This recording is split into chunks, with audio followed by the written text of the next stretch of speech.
Well, this is a good start. Welcome everyone to Township of North Frontenac's council meeting for Thursday, August the 13th. Anybody with a cell phone, we asked you to make sure it's either silent or turned off. So call to order. Please be advised, North Frontenac council meetings are recorded. By attending a public meeting of council, you are considering or consenting to your image, voice, and comments being recorded. Members of council, staff, delegates, and attendees are advised that they may be subject to legal action if their actions result in inappropriate and or unacceptable behavior or comments.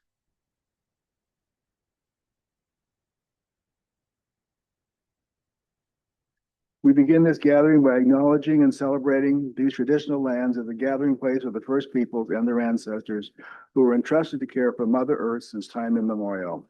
We do so respecting both the land and the indigenous people who continue to walk with us through this world. Today, the Township of North Frontenac is committed to working with indigenous peoples and all residents to pursue a united path of reconciliation.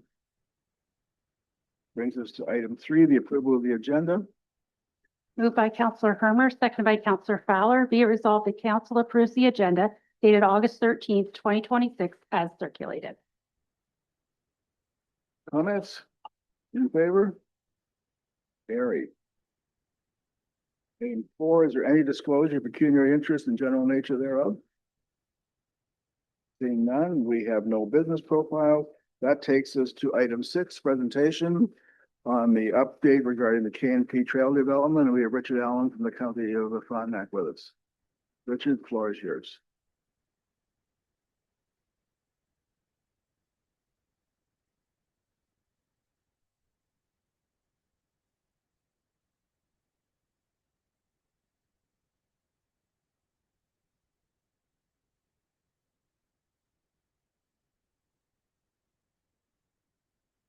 Thank you, Mr. Mayor. You're not the only one to have microphone problems this morning, so. Yep, I guess we're also having fun with the time of day. So glad we're on the same place. Thank you for having me. I'm pleased to provide through you and to council the update on the K&P Trail development here in North Frontenac. I just have a short presentation to kind of take us through the project plan for the work that is scheduled to take place later this year. Just a little bit of background in terms of K&P development countywide. We've done 78 kilometers from the border of Kingston all the way up into North Frontenac at Mississippi Station. Our most recent project was 8 kilometers from Clarendon Station to the Mississippi River in 2024. At that time, we signed an agreement to work in partnership for trail users to use the roads, as well as for us to work inside some of the road allowances. I mean, not associated with those roads. We're hoping to update that agreement as we continue work going further north. In 2025, we submitted jointly a grant application to the Federal Active Transportation Fund to extend a trail on the edge of Road 509 in Snow Road Station all the way up to the community center. We've had no response to date on that. There was an election shortly after February 2025, and we haven't heard from the government whether that program is still in place or what at this stage. We also submitted in September 2025 a Rural Ontario Development Program application in partnership with North Frontenac to rehabilitate the trail from Snow Road to just about to Wilbur Road in North Frontenac. That's 7.8 kilometers, and we were successful in that grant, and I'll tell you a little bit more about that. Also in 2025, we rehabilitated and replaced the Antoine Creek Bridge, which is in Snow Road Station. So you can see the state of the bridge when we took possession of the trail there, and on the left and on the right is the completed project that we did in October of 2025.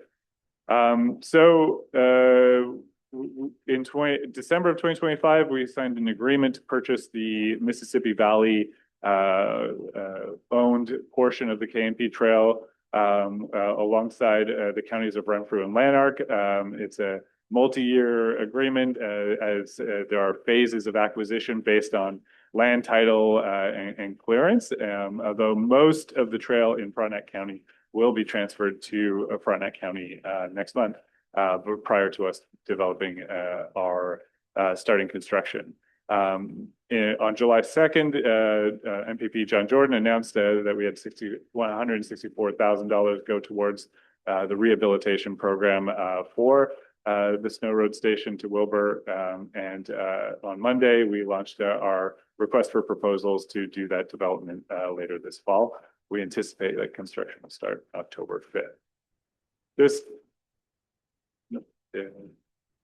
sorry, I'm a little slow. The scope of the project essentially is includes going from Road 509 to Road 509, from inside Snow Road Station to north of Snow Road Station, following the old trail route. That's the southern section you see here. And then the northern section is going from Road 509 up to near Wilbur Road. We're not going all the way there because we won't have acquired the final parcel on the edge of Frontenac County at that stage. But it's a small amount that will be easy to rehabilitate once that does transfer to us in the future. For context, this section of trail was an important section to remediate as part of the Eastern Ontario Rail Trail Loop. So you may have heard me speak about this with you before. We're working with our partners in Lanark County, Renfrew County, the township of Rideau Lakes, the town of Smiths Falls, and at Ontario's Highlands Tourism Organization to establish a 320-kilometer cycling loop. 96% of this is off-road on rail trails, and we think that this will have international appeal for bringing cyclists from all across the world to Eastern Ontario for a cycling experience. Rehabilitation of the section between Snow Road and Wilbur was an important infrastructure improvement in order to ensure a safe experience, and we're hoping to move forward with that. As part of that rail trail loop effort, we're also having a workshop for businesses in September, on September 15th at the Kick and Push Brewery in Charlotte Lake, to talk about making their businesses more cycle-friendly and how to tap into this market that we're working with our partners to attract to the region. If you want more details, please reach out to my office and we're happy to provide to you. In terms of the project itself specifically, we have a few considerations when we look at this. We're hoping to keep development in the village itself near houses, essentially, to as few days as possible. We think we can do it in less than a week, and focus the rest of the development over the course of October in the more rural sections where we're separate. We'd like to be done before hunting season starts in November, but it really depends on weather and how that works for us. Access to the KMP from the south will follow Road 509, go on to Old Station Road and connect in south of the rock cut there. Any existing culverts that are on the trail, especially north towards Wilbur, will be replaced or cleaned as part of the project, and we've included that work in the RFP. And we're hoping to, as I said before, complete our partnership agreement to reflect this new section of the trail with North Frontenac. If you haven't been up there, the picture on the left is a good picture of everyone's favorite spot in the section. I've been referring to it as a swimming hole for the last 3 or 4 years. I was just there. It looks very similar on my way here today. Part of that is the culvert on the right has been plugged up by beavers in a real way that requires some serious equipment to pop it out. But for the most part, most of the trail is actually going to be fairly straightforward to develop. It's similar to the bottom right photo where it's flat. There might be a gravel surface. It requires some grading and reestablishment of the base before we add stone dust and compacted surface. Where we have water here, we've already spoken with the Mississippi Valley Conservation Authority and are in the process of confirming our permit, but they have no concerns with the planned work to raise the base through here and establish better drainage beneath the trail as part of that effort. We'll be providing project updates through Engage Frontenac on the K&P Trail Information Hub. We'll be sending out letters to adjacent properties just to inform them of the project and when it will happen. We'll coordinate and once we have a contractor selected, we'll coordinate and provide specific timing windows to people in Snow Road Station so they know exactly when we'll be working close to their homes in that area. Anyone who has questions about the project are welcome to send me emails or give me a call and we can work through those pieces. I have a project manager who works on site and coordinates between the county and the contractors. So anything that comes up during the course of construction, we're able to deal with pretty quickly if there are unanticipated concerns that arise. I just yet another photo of our swimming hole. It seemed I'm going to miss getting these photos sent to my inbox once we're done this, but I'll be so happy that the trail is much safer and a better place to have people exploring in North Frontenac when we complete this work. So next steps, we're completing the procurement process. We'll be working with potential contractors over the course of the next few weeks to confirm that. We need to, the construction notice went into the mail today to neighboring property owners, so they should be receiving it over the course of next week and then we'll be coordinating partnership elements with the Rural Ontario Development Program in terms of funding and ensuring the funding flows to us to pay our bills and updating our partnership agreement with North Frontenac. If you have any questions about the plans for the project or the K&P Trail, I'd be happy to take those now before I vacate. First of all, thanks, Richard, for the presentation. With Vern and then Fred. Thanks for the presentation. Richard, have you any idea what the investment to date has been for the K&P Trail? So over the course of approximately 17 years of development, 78 kilometers, there's probably been about $4 million, including bridges, put into the K&P Trail. Most of that money has come from gas tax funds, grants, or other partnership sources. Councillor Fowler. Yes, thanks, Richard. Regarding the $164,000 that I saw in the report that was from John Jordan, is that going to be enough money to complete all the repairs you need to go from the 509 up to Wilbur?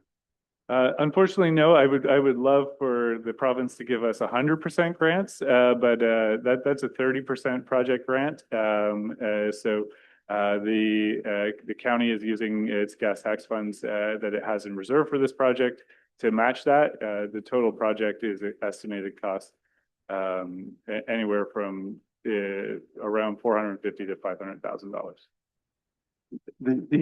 You're going to stop just south of Wilbur, right?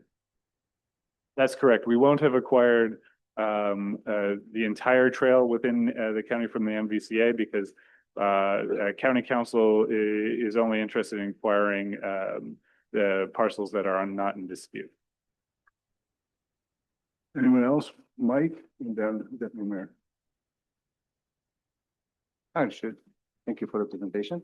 Are there any financial obligations for North Frontenac regarding this new agreement that you mentioned between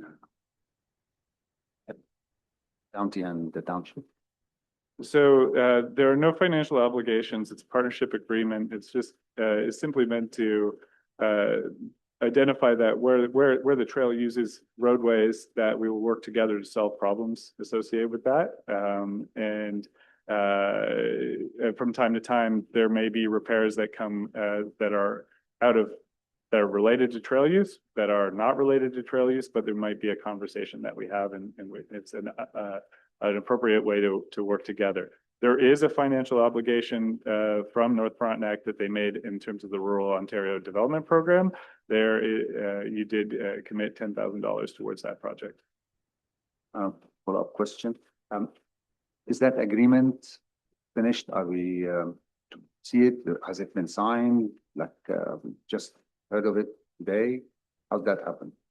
So the agreement was presented in 2024 and signed, but we only included the portion of the trail that we did of the area that was near development at that time. So we had developed the agreement to include the entire North Frontenac at the time, but the decision was made until we do this development, we don't add this section into the agreement at that time. So the agreement that exists currently covers our partnership from the border with Central Frontenac to in a couple roadway crossings to the Mississippi River.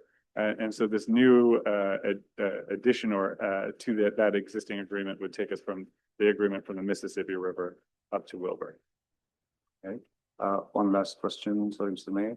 The Anton Creek Bridge, has it been fully closed out? Is there any obligation also for North Frontenac to do regarding that with the works there? Antoine Creek Bridge is totally complete. It's a great looking bridge. We haven't had it in operation because we haven't upgraded the surface on either side of the bridge over the course of this summer.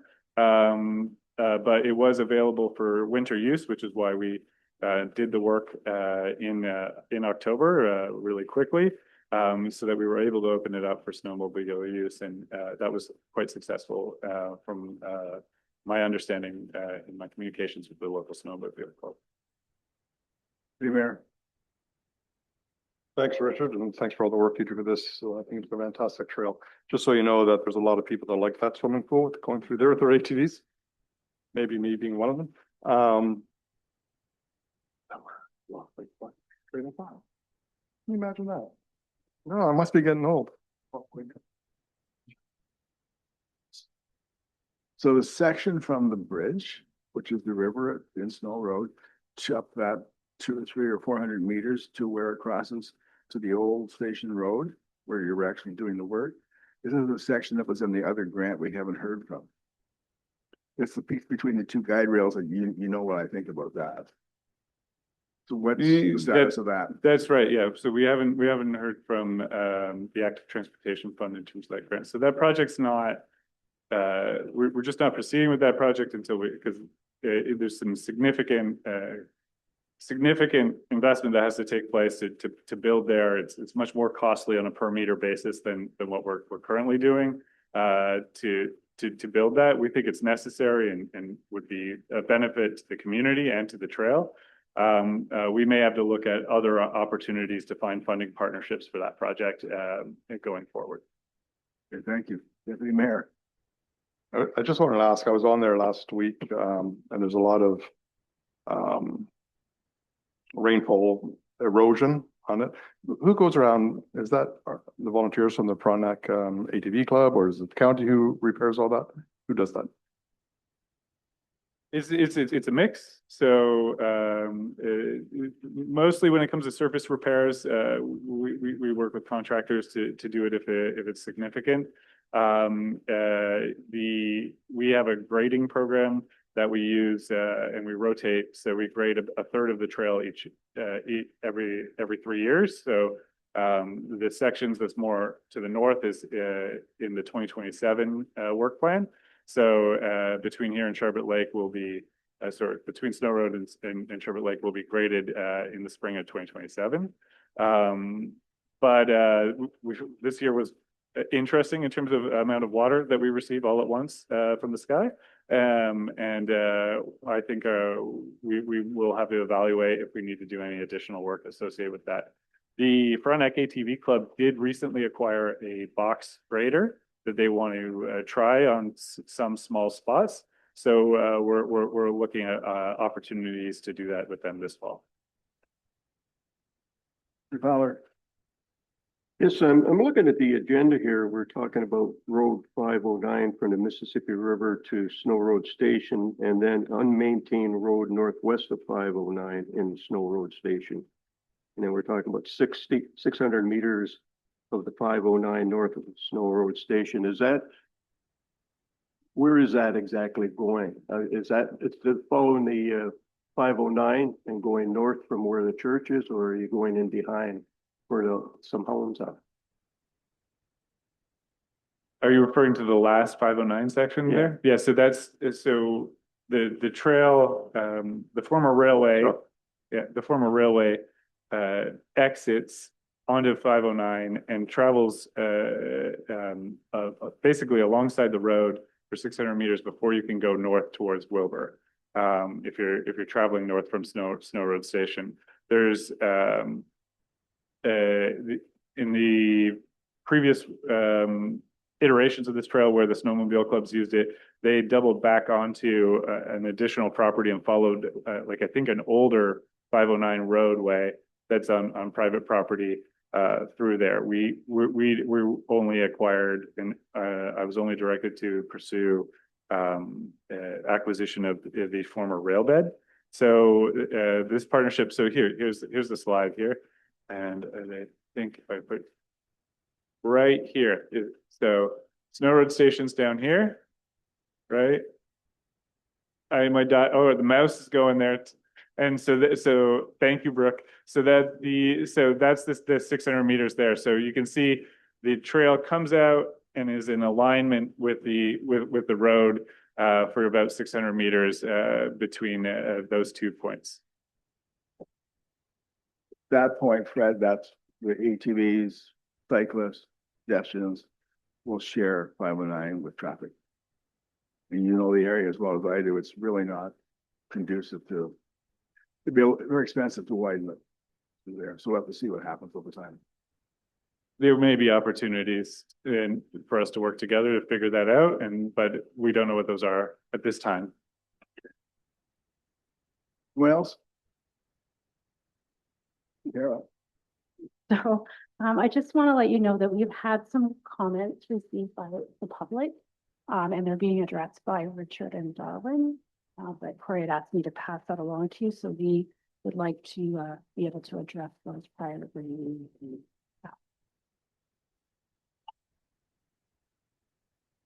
Melodic.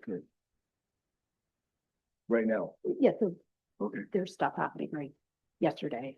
No, so when does council see all this? Oh, probably we're hoping to have it back to you in September. Okay. And we'll give you a report as well. As what needs to happen. Okay. Okay. All right. Thank you very much, sir. Always a pleasure having you here. Okay, Terrell. Moved by Councillor Fowler, seconded by Councillor Hermer. Be it resolved, the council receives for information the presentation from Richard Allen, Manager of Economic Development, County of Frontenac, providing an update regarding KNP trail development and thanks him for his time spent today. And the council approves the use of the following road allowances. Road allowance from the Mississippi River to Snow Road Station, the unmaintained road northwest of 509 and Snow Road Station, Old Station Road, and 600 meters of 509 north of Snow Road Station. And that the partnership agreement with the county, including the road allowances noted above, be provided to council at an upcoming meeting for consideration. Final comments? In favor? Opposed? Carried.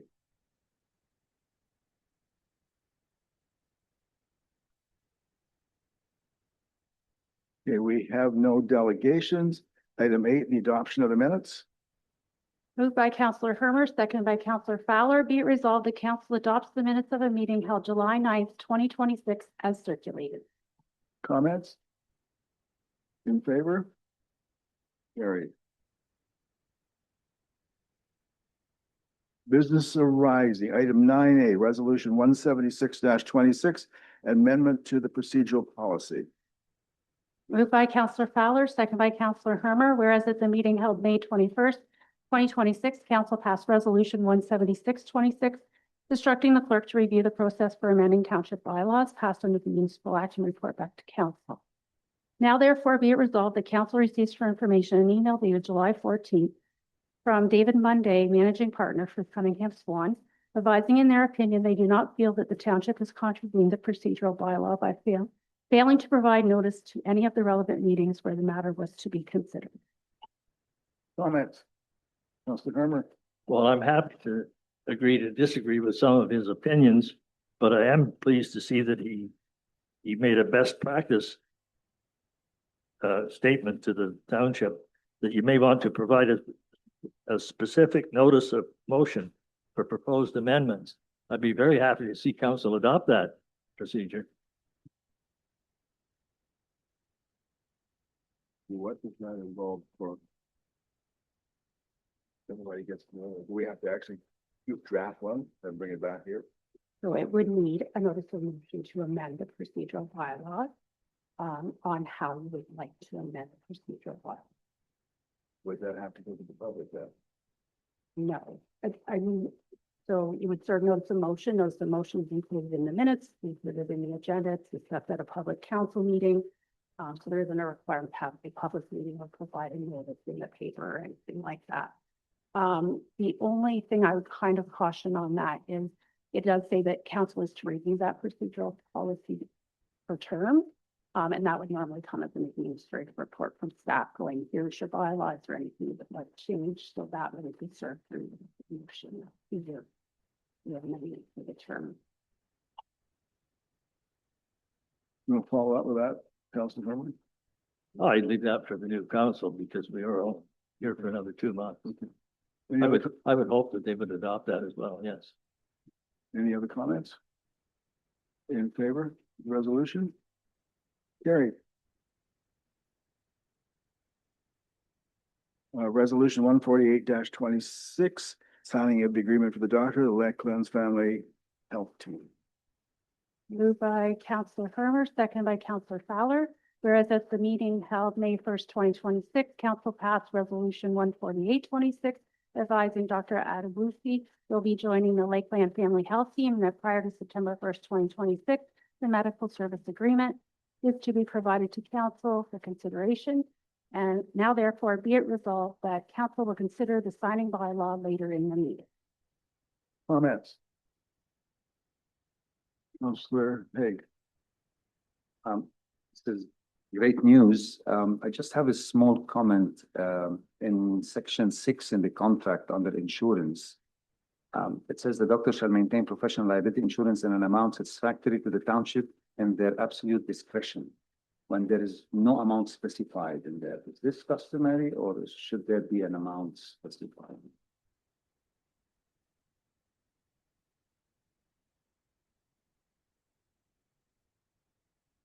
But what is the current Dr. Whelan's contract? Okay. So we don't know that answer. No. So the contract before you is the same contract that is used for the current doctor as well as the 2 doctors before, so it's maintained at that level. I think it's worded that way because it is over a 5-year term. Sometimes insurance requirements do change as far as the amount of insurance. And that's why it's not specified, but that is the wording from the 3 contracts we've had.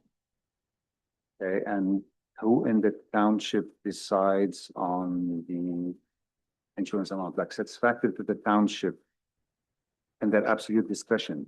Who does it go to decide whether 1 million is enough or 12 million?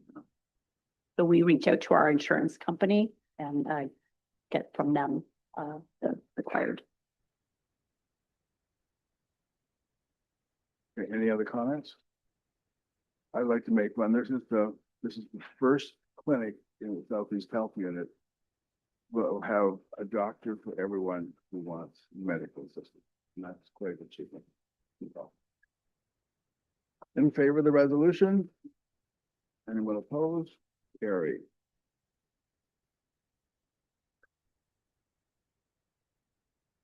Item 9C, bylaw 2026-06, final tax rate bylaw correction to Schedule A.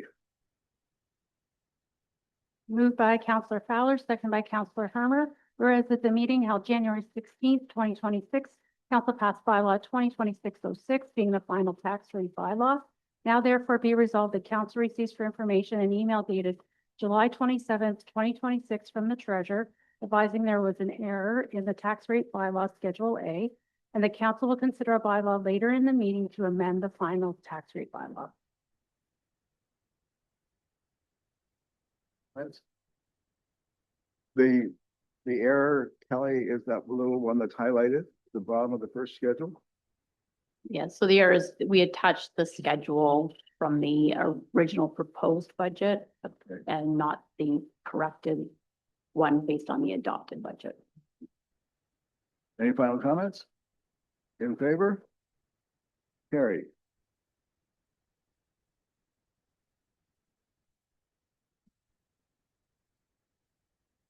Okay, item 10, communications, section A, communications of interest.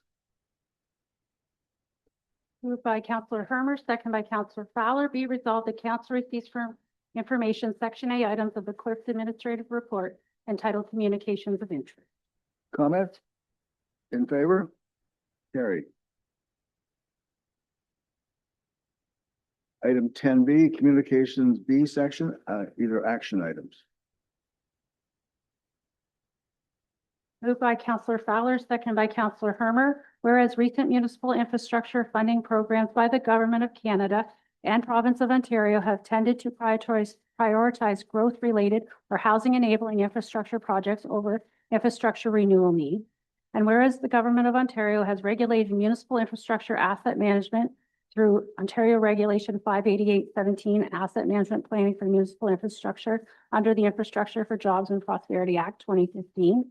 And whereas municipal asset management plans and the Financial Accountability Office of Ontario have identified that municipalities have significant state of good repair, backlogs, and renewal needs for infrastructure. And whereas the Government of Ontario doubled the Ontario Community Infrastructure Fund from $200 million per year to $400 million per year for 2021 to 2026, but has not publicly committed to maintaining this level of funding beyond 2026. And whereas the OSIF has become a vital and indispensable resource for municipalities, assisting them with improving their asset management programs and meeting community preserving infrastructure renewal needs. And whereas increased geopolitical uncertainty is threatening the economic prosperity of Canada, Ontario, and every municipality. And whereas municipal infrastructure is a key enabler and preserver of economic prosperity. And whereas the Municipal Financial Officers Association of Ontario has heard from its members and their municipalities' concerns regarding the potential erosion of existing municipal infrastructure and thus service levels in light of the ongoing focus on housing enabling infrastructure by grant funding program.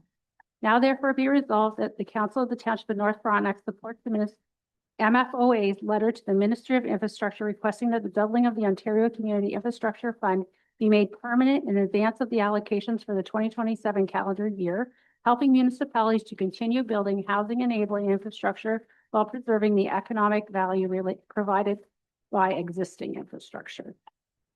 Comments? Councillor Fowler.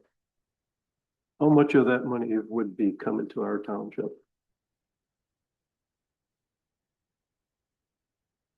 So for 2026, we received $890,000. So the OSIF formula funding that we've been receiving since 2017 has been integral in our road program. Originally, when it was smaller amounts, we used it strictly for our gravel rehabilitation. When they doubled the funds, then we were able to use it for some bridges and other road work. So this is really important for us to maintain our 10-year plan and our assets if they continue this program. We are prepared if they don't. We have in our 10-year plan and what's been presented to council does show that it coming to an end. So if they continue, would be a significant bonus for us. Councillor English, sorry, John. Kelly, this is an MFOA initiative, I assume has quite a bit of political weight. I'm just wondering why you didn't ask for a little more? You're asking for a continuation without indexing of the 400 million a year. Was there some reason that you didn't ask for more? I think right now, because it is looking to come to an end, we would be happy with continuing with the current funding program. It certainly, that is a big impact on our asset rehabilitation.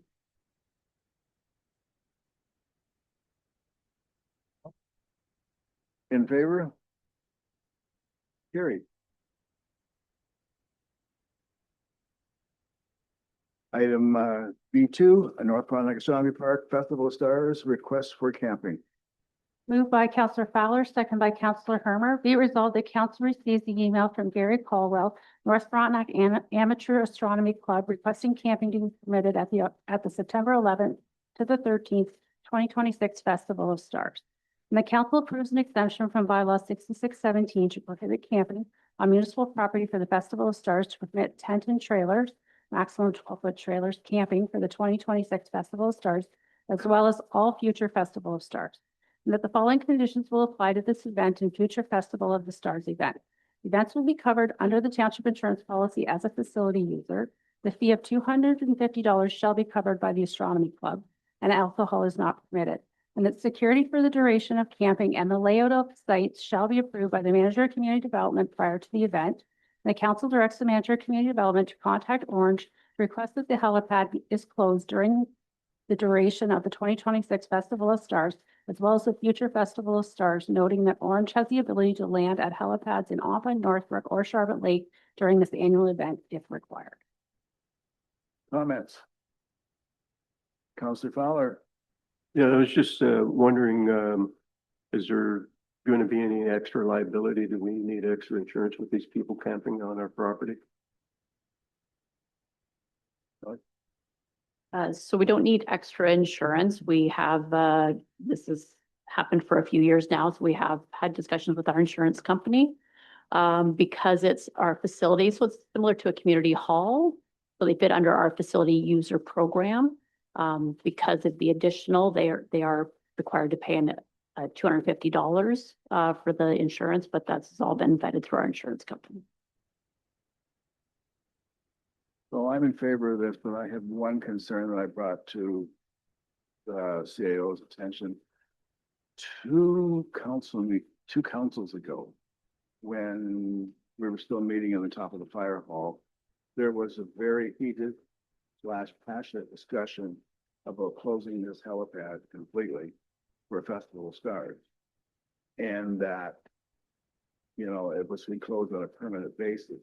And council voted not to close it. So here we're going to closing it for basically 3 days or 2.5 days.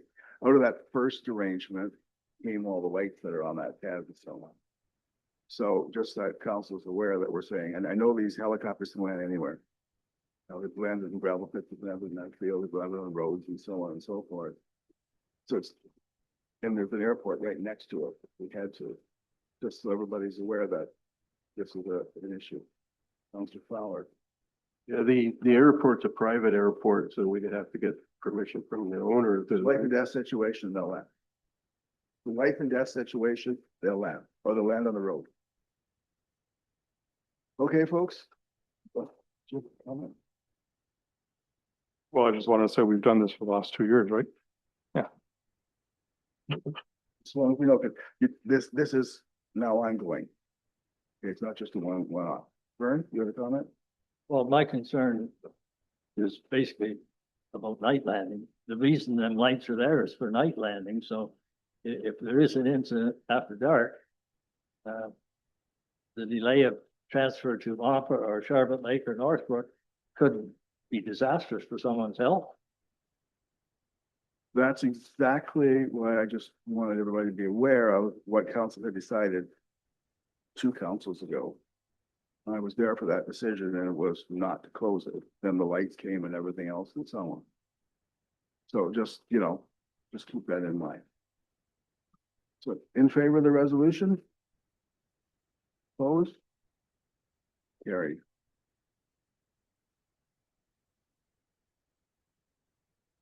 Okay, item B3, Mississippi Valley Conservation Authority, proposed municipal representation on the new Conservation Authority Regional Board.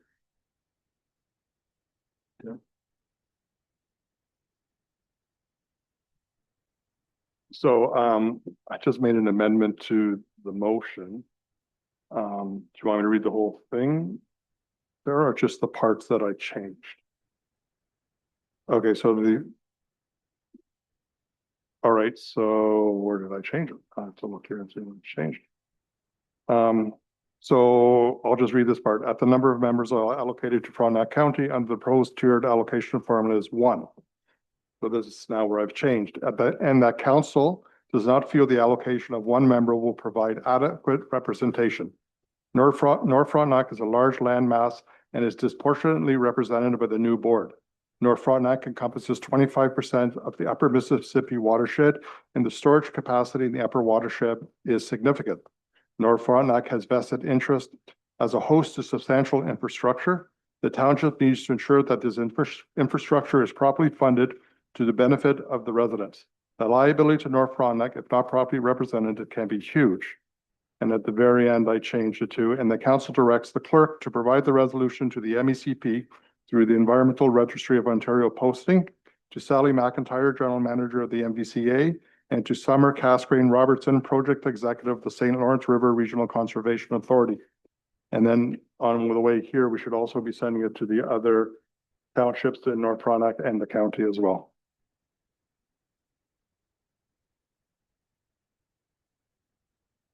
This has not come up at the county level really yet.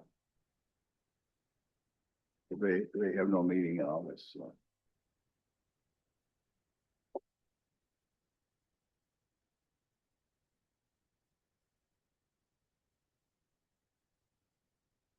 Please. Moved by Councillor Fowler, second by Councillor Herman. Be resolved that council receives for information an email dated July 29th, 2026 from Sally McIntyre, General Manager of Mississippi Valley Conservation Authority, providing a table showing the municipal representation proposed for the St. Lawrence River Regional Conservation Authority, and the number of members allocated to Frontenac County under the proposed tiered allocation formula is 1. And the council does not feel the allocation of 1 member will provide adequate representation. North Frontenac is a large landmass that is disproportionately represented on the new board. North Frontenac encompasses 25% of the upper Mississippi watershed, and the storage capacity in the upper watershed is significant. North Frontenac has a vested interest as a host to substantial infrastructure. The township needs to ensure that this infrastructure is properly funded to the benefit of the residents. The liability to North Frontenac, if not properly represented, can be huge. And the council requests the Ministry of the Environment, Conservation and Parks consider increasing the number of members for Frontenac County to 2. The council directs the clerk to provide this resolution to the MECP through the Environmental Registry of Ontario posting, Sally McIntyre, General Manager of MVCA, and Summer Casgrain Robertson, Project Executive of St. Lawrence River Regional Conservation Authority, the County of Frontenac, and the other Frontenac townships. Final comments? John? Do other Eastern Ontario CAs support this resolution, right? Or is this an initiative just from any MVCA? This is an initiative on behalf of North Frontenac Council. I wrote this amendment to protect our assets that are here. Yes, but it's being promoted via this letter from Sally McIntyre. No, this is just our response to the ERO. I want to put a response into the ERO. So there's no discussion yet from any conservation authorities about board makeup yet. I just want to comment. That's well written. Fowler? Just a point of order. Do you want us to initial the amendment?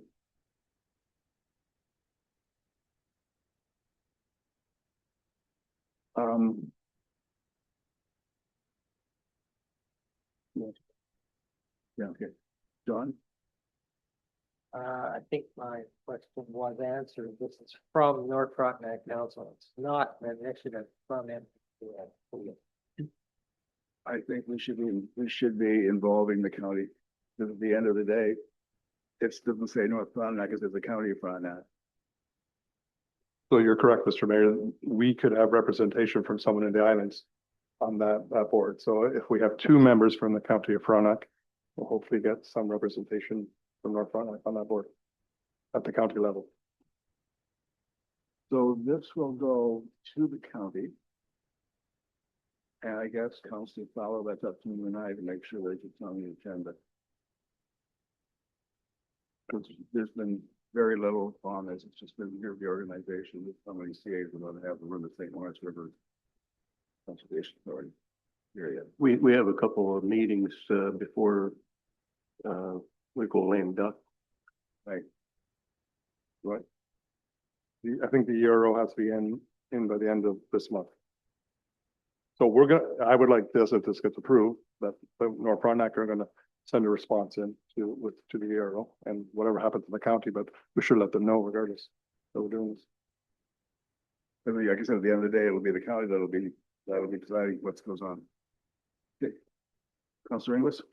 I think this is commendable. I'm not sure it's gonna have much, effect at the provincial level, but are we emphasizing enough that a very small township is responsible for millions of dollars of dam infrastructure that affects everybody downstream? Are we saying that clearly enough, that we are unique in that sense? Well, I think the people at the province will understand that.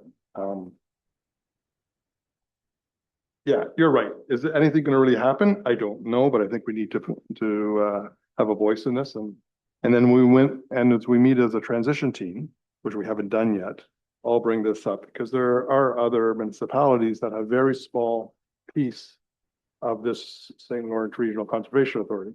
So we'll see what can happen at a board level. The Conservation Act does allow the board to make changes to the makeup. So the actual makeup, I know it was in the report, but I forgot who created the original makeup.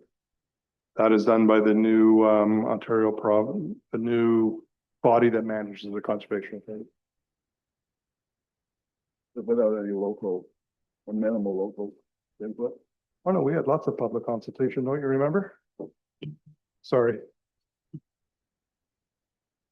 I just, because, hey, all right. I would like the county to really get behind this. Okay, so, in favor of the resolution? Carried.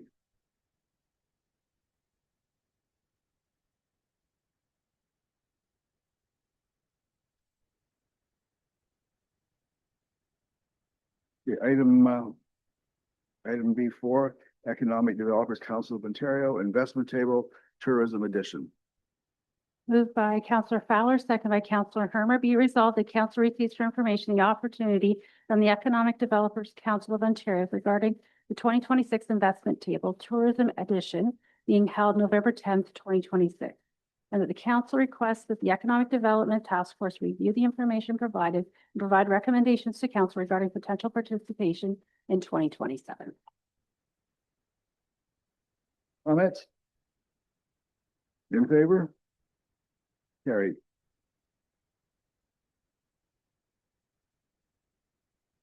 Okay, item 11, Integrity Commissioner for the Township of North Frontenac Code of Conduct Complaint Final Report.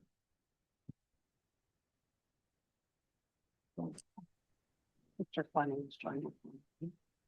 Moved by Councillor Hermer, second by Councillor Fowler. Be it resolved that council receives for information the report prepared by Tony Fleming, Integrity Commissioner regarding a code of conduct complaint. Comments? Questions? Deputy Mayor. Is Mr. Fleming going to speak or is he just going to accept questions? No, but he doesn't have a presentation to talk about.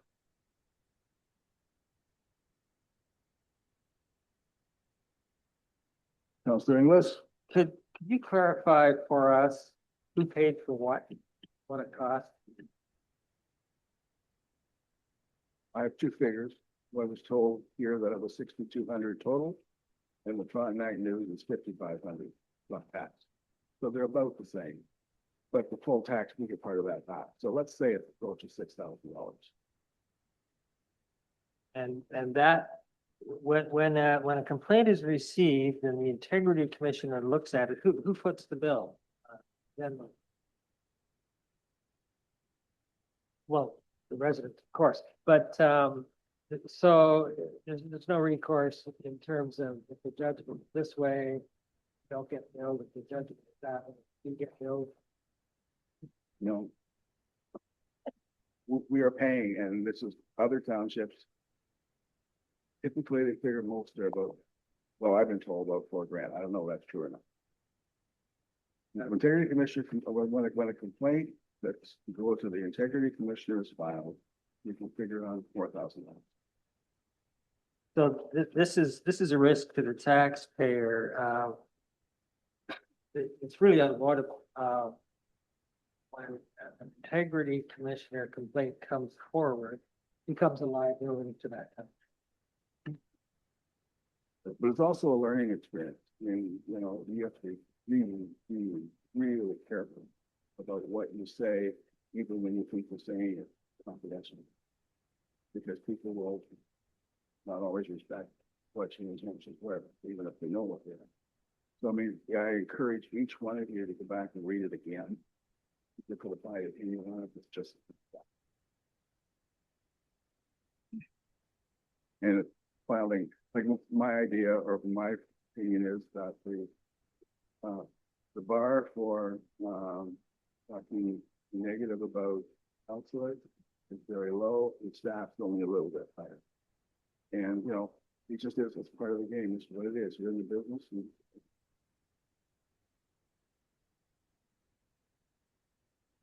Thank you.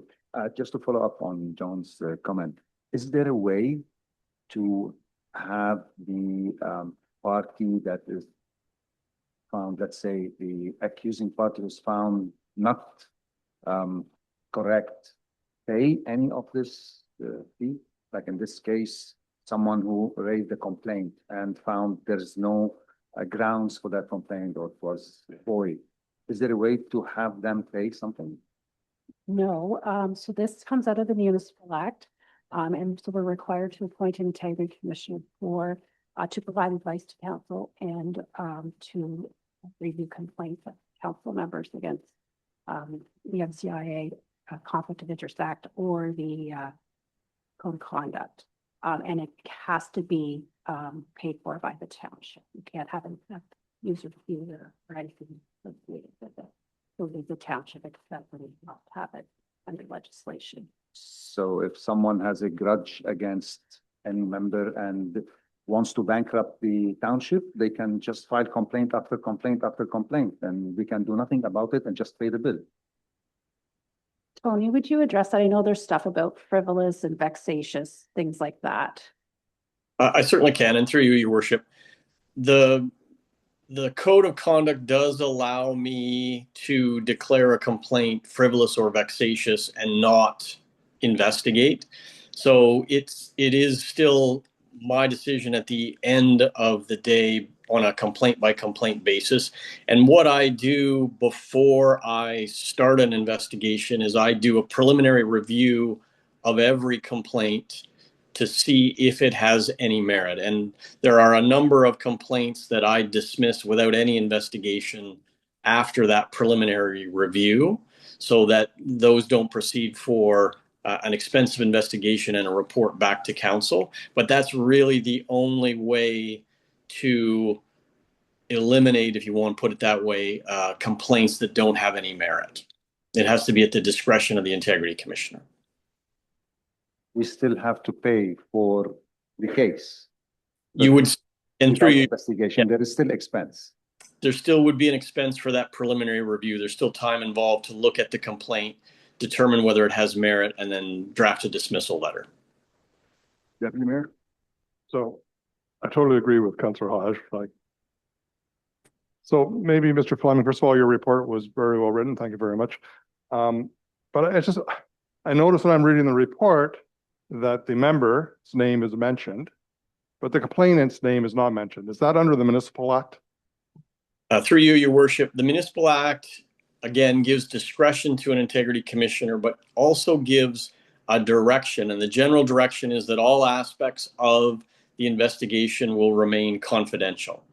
So there are certain complaints where disclosing the name of the complainant to the member that has been the subject of the complaint is necessary to allow the member a full and complete defense to the complaint. but it's not necessary to identify that complainant in the public report. Sometimes it happens, sometimes it doesn't. My practice is not to identify the names of complainants or any witnesses that are involved in the investigation.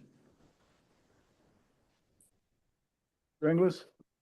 So I understand why there's no cost to the complaint because it creates an opportunity at no cost for a citizen to complain about perceived misbehavior. And I've heard certain municipalities in our region, specifically Rideau Lakes, I keep hearing about, where there is a lot of trouble. But my conclusion is that the only way we can reduce this risk is to have a happy population. And I don't know how you do that in the presence of social media and issues that are conflictual and election cycles. It's a huge risk, but I do understand why the complainant doesn't have to pay. I just disagree with you, Council Inglis, that I think the complainant should have to pay upfront a certain amount to be able to file a complaint. And if he loses that money. If he wins, he gets that money back. So having been the center of attention for this, unfortunately, and if there's an apology to the rest of the council, please consider that extended. Like if this has got 20 or 25 hours of my time in it as well. It's got some of your time in it. It's got a small amount of staff time in it. No, this is just not $6,000 on the table. There's a lot of extra time invested in it. And it's sometimes it can really slow down the operation of what's happening behind those doors of our staff. So anyway, can we leave this now? In favor of the resolution? Opposed? Carried. Thank you, Mr. Fleming. We appreciate your attendance. Thank you, Your Worship. Have a good evening.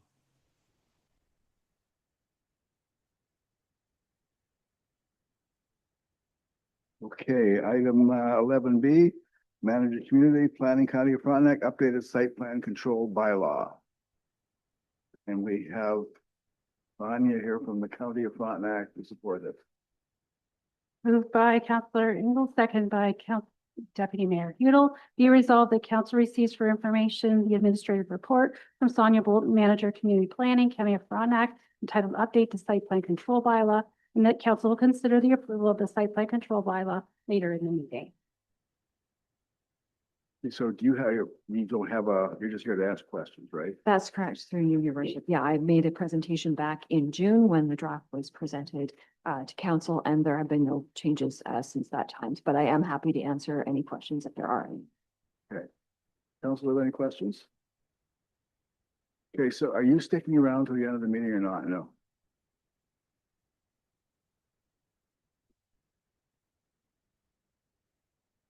Yes, but I have another reason for my question. You're not staying to the bitter end. Through you, Mr. Mayor, we had planned to leave after, I think it was the short-term rental accommodation issue and not stay for the passing of the bylaw, but I could stay if. Okay, I'm going to step out of protocol here and ask Mr. Lefros come to the mic. He's got a couple questions. Okay. I'd like him to ask. You know, usually you'll have a member of the public ask questions during the meeting, but Rob has been really interested in housing and the development and so on, and he's provided examples for us, and I'd like to give him a little bit of credit. So, I'd like to come up and ask your questions. Sure. You can keep it simple. No preamble, just ask the questions. Well, I appreciate that. I extended this email to the mayor last night, unfortunately, with very short notice. So, I'm a firm believer in cutting a lot of red tape, and that's what this is doing, essentially, is cutting some red tape. But I did have a couple of clarification questions, if I may. So under the new bylaw, what are the specific types of residential development? For example, a single detached home, duplexes, small multi-unit buildings, cluster homes. So they will no longer require site plan approval if they're not within 120 meters of any streams or anything like that? Through you, Mr. Mayor, yes, so that's correct, and that's based on changes made by the province. So you have to have more than 10 residential units, unless, of course, you're within a water course. And one of the other exemptions we added in here is because we have no interest in, if it's just a couple of dwellings, if it's a single detached home, we have no interest in regulating that kind of level of development at that detail. The one exception we added was if there is an instance where we know that there is development that's going to happen near a known archaeological site or a sensitive environmental area or something with a steep slope, and we need to be able to do some kind of development agreement with that owner because there might be additional things to take into consideration that just aren't part of zoning normally, that the township has the discretion to do that. But on a day-to-day basis, we're not looking to regulate individual single detached homes or smaller residential developments to that extent.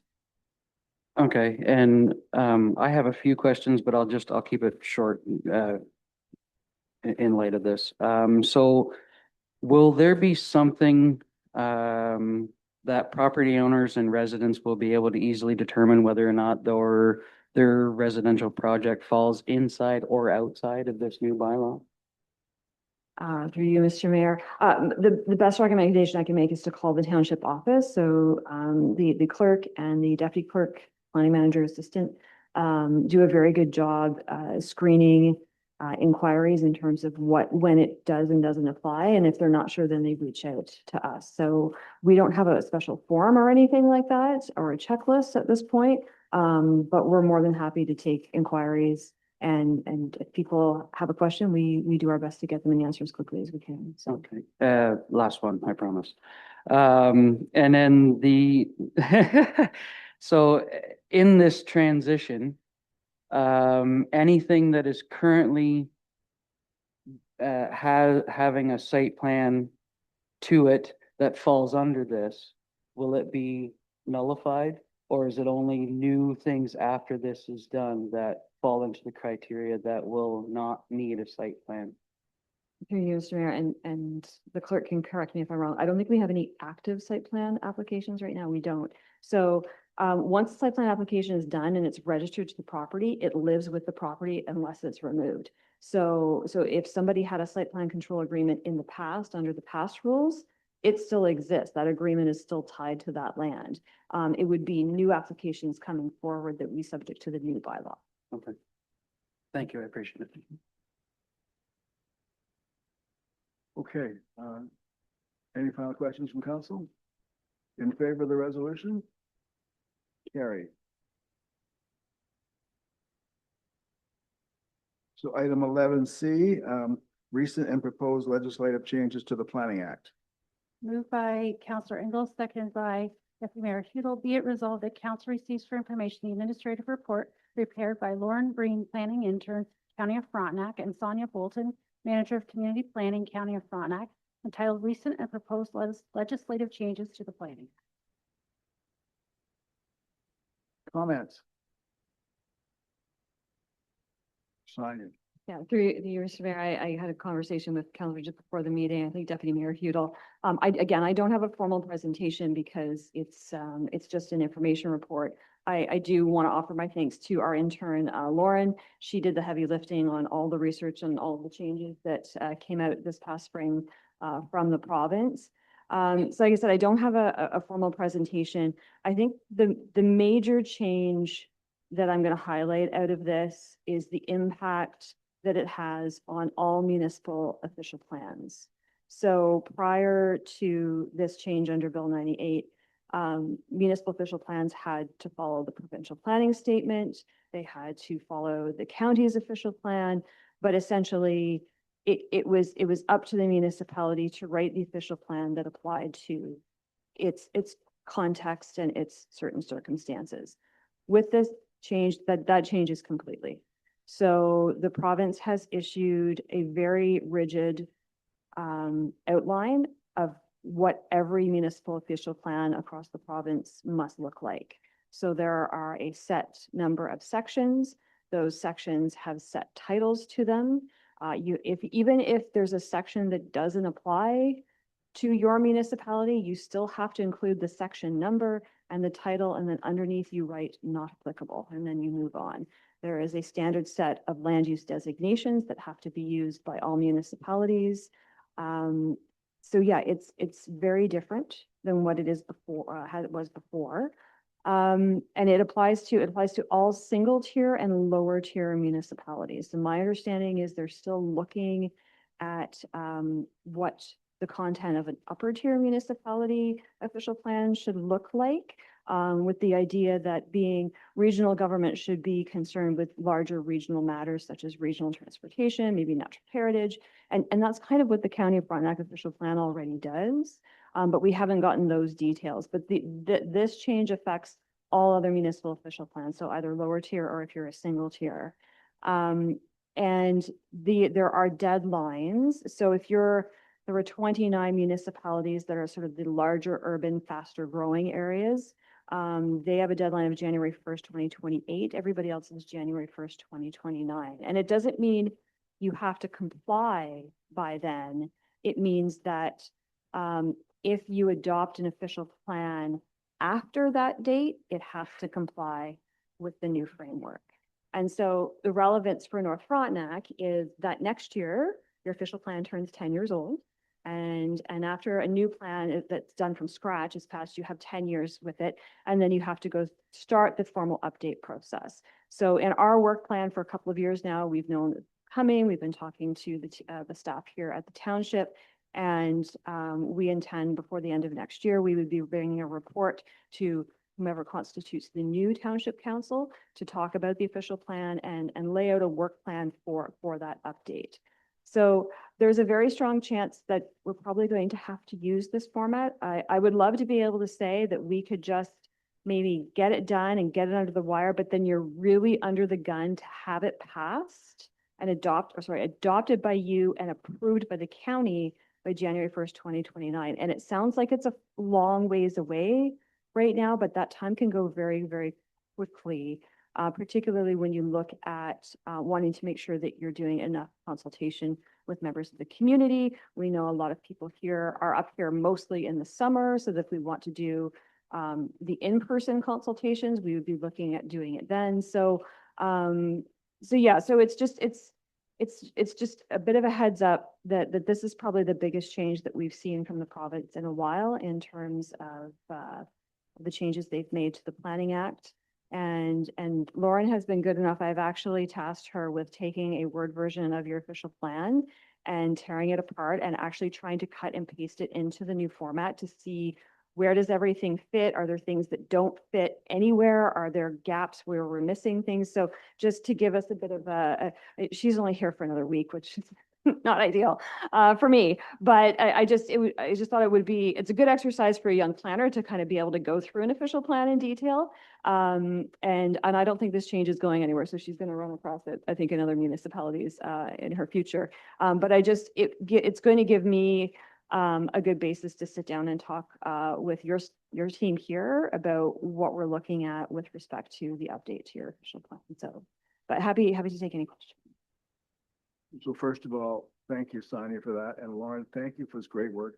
I started reading this and my eyes were glazing over and I started again. And I figured it says, in the future, we're good to go. I have one question and then I'll open up the council. What about training for our staff? Are we going to need to actually do more? No?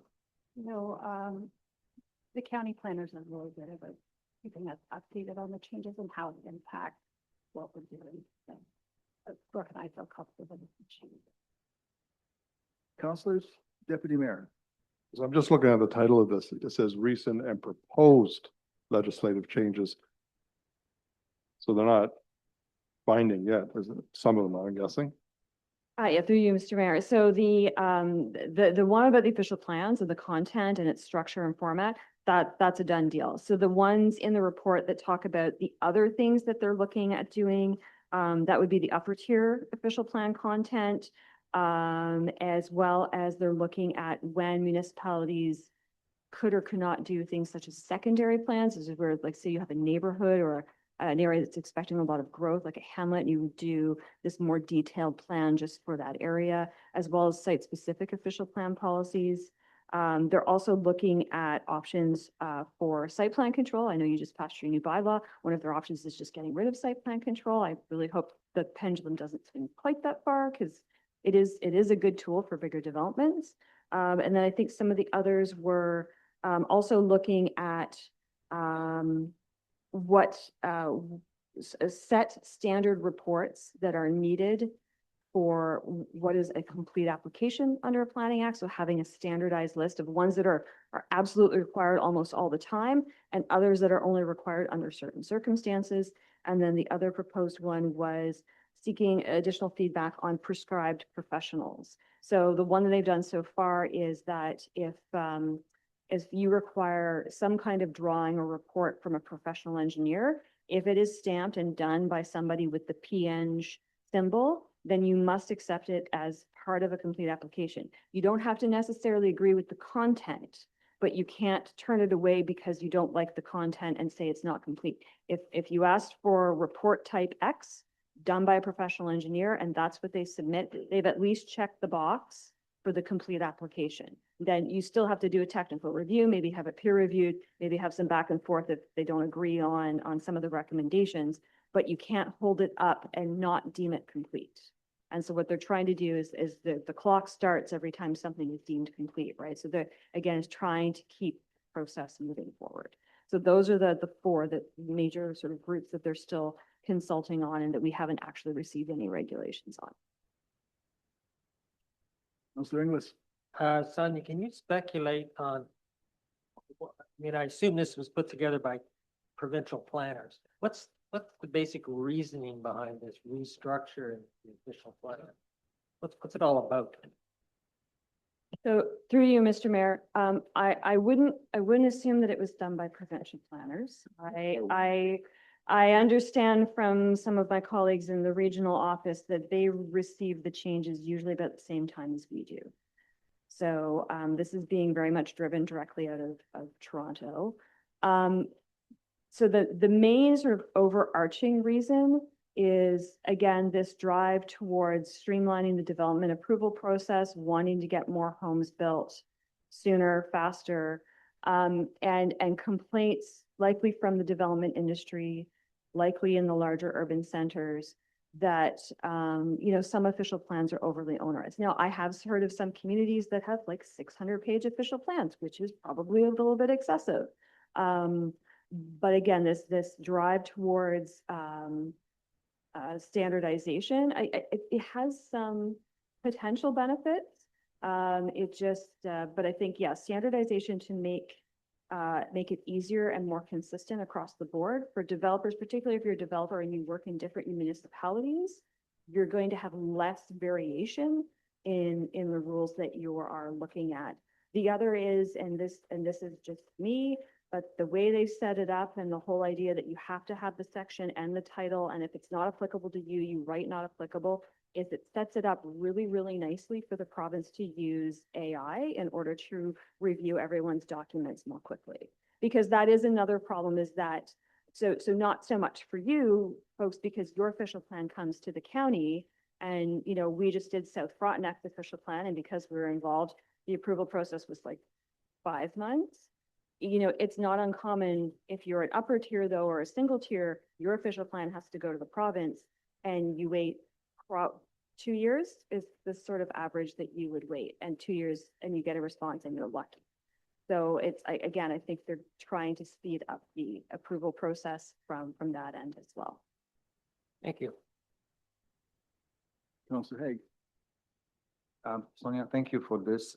I was reading here, Bill 98 replaces Section 93, which is my understanding related to communal servicing. How does the rewrite affect our relationship, North Frontenac's relationship with the FMMC?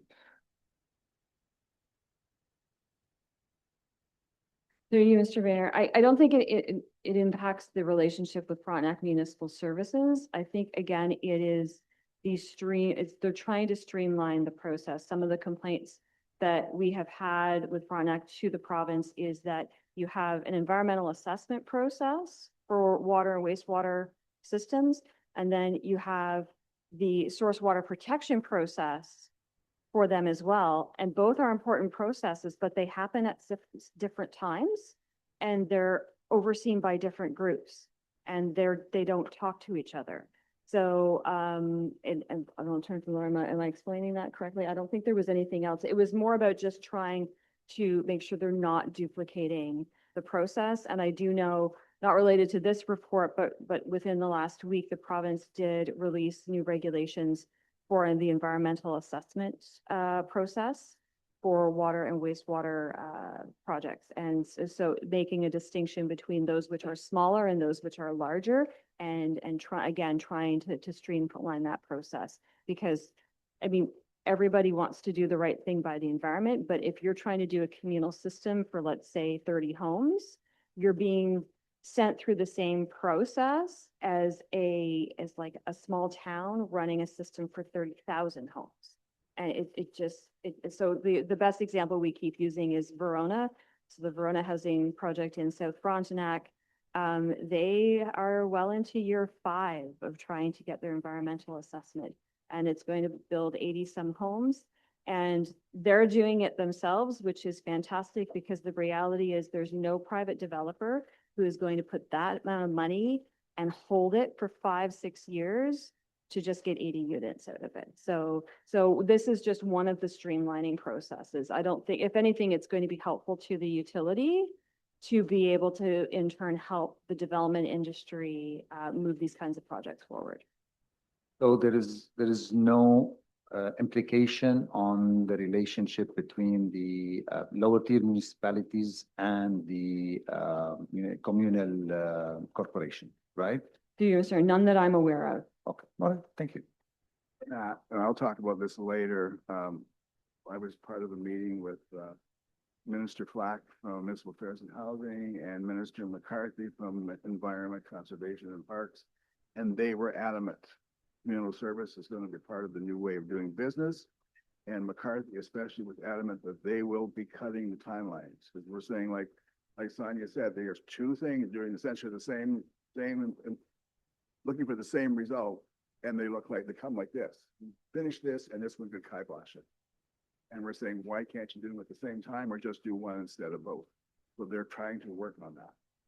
But they also have a bureaucracy that, and having been there, it's not quite so easy when you're trying to deal with staff, and staff are looking, do I have a job tomorrow? So this is a little more important than this person. It's very difficult, and it will occur in any workplace. So anybody else have any comments or questions?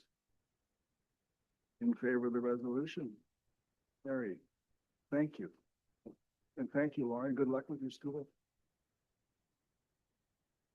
Okay, this takes us now to item 11D, short-term rental licensing, request for quotations. Moved by Councillor Engels, seconded by Deputy Mayor Hudel. Be resolved that council receives the clerk planning manager's administrative report entitled Short-Term Rental Licensing Request for Quotation. The council instructs the clerk to proceed with the option, and it's left open for discussion. Okay, so there are 2 options. Both of them essentially have a consultant involved, because we do not have the staff capacity to do this. So we can hire a consultant to complete a business case, and that will be presented to us.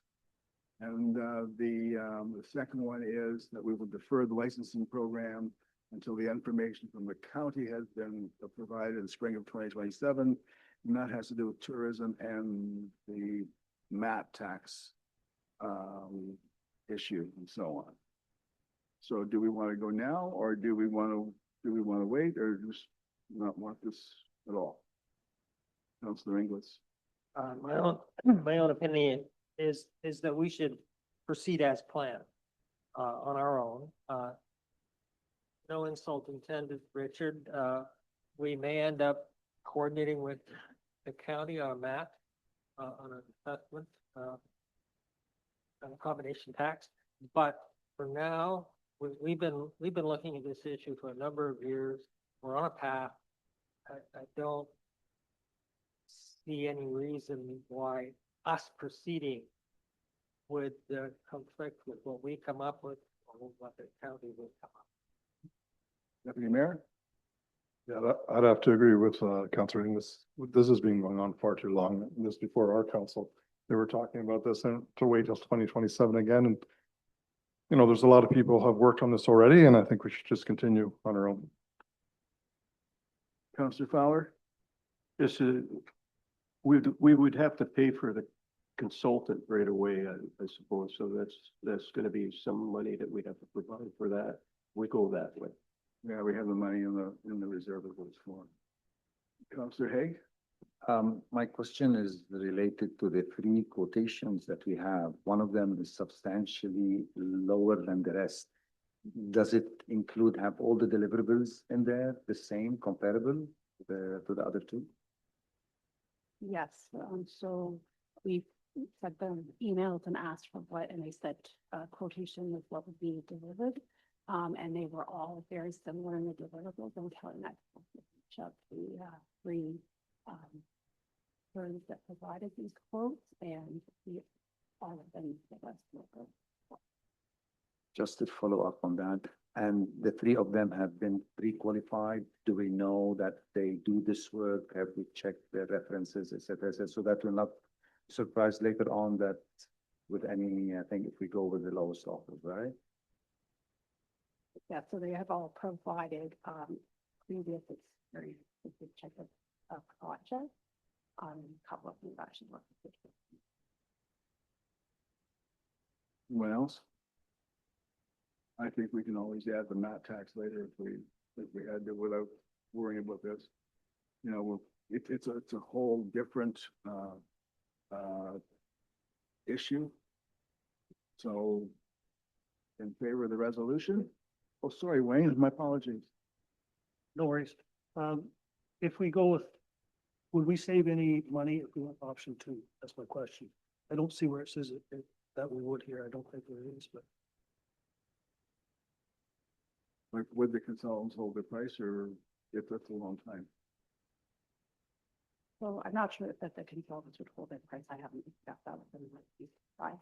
I think the thing that we were thinking about is there are some things in the proposal from the county that may be a duplicate of what we're going to look for. But what we're looking for is far more detail than what we're going to get from the county. It's just that if we wait until the spring, we would give the consultant would have the report and then build on that to get the more detailed information that we need, like, you know, how many licenses are there going to be, what would the cost be, what would we have to have as our fees to cover that cost, what type of staffing are we going to need, those kind of things. That's not going to come out in the report. But again, there may be some duplication. That would be a reason for giving that information to you. Anyone else? In favor? Oh, sorry. Oh, option one. What we'll be talking about. Yes, not wait for the county to do the work. And, you know, if something comes, we can always integrate it back in if it's applicable. Go ahead. Amendment reads, and the council instructs the clerk to proceed with option number one and instructs staff to have a consultant complete a business case, and that the cost be taken from the operating contingency reserve. In favor?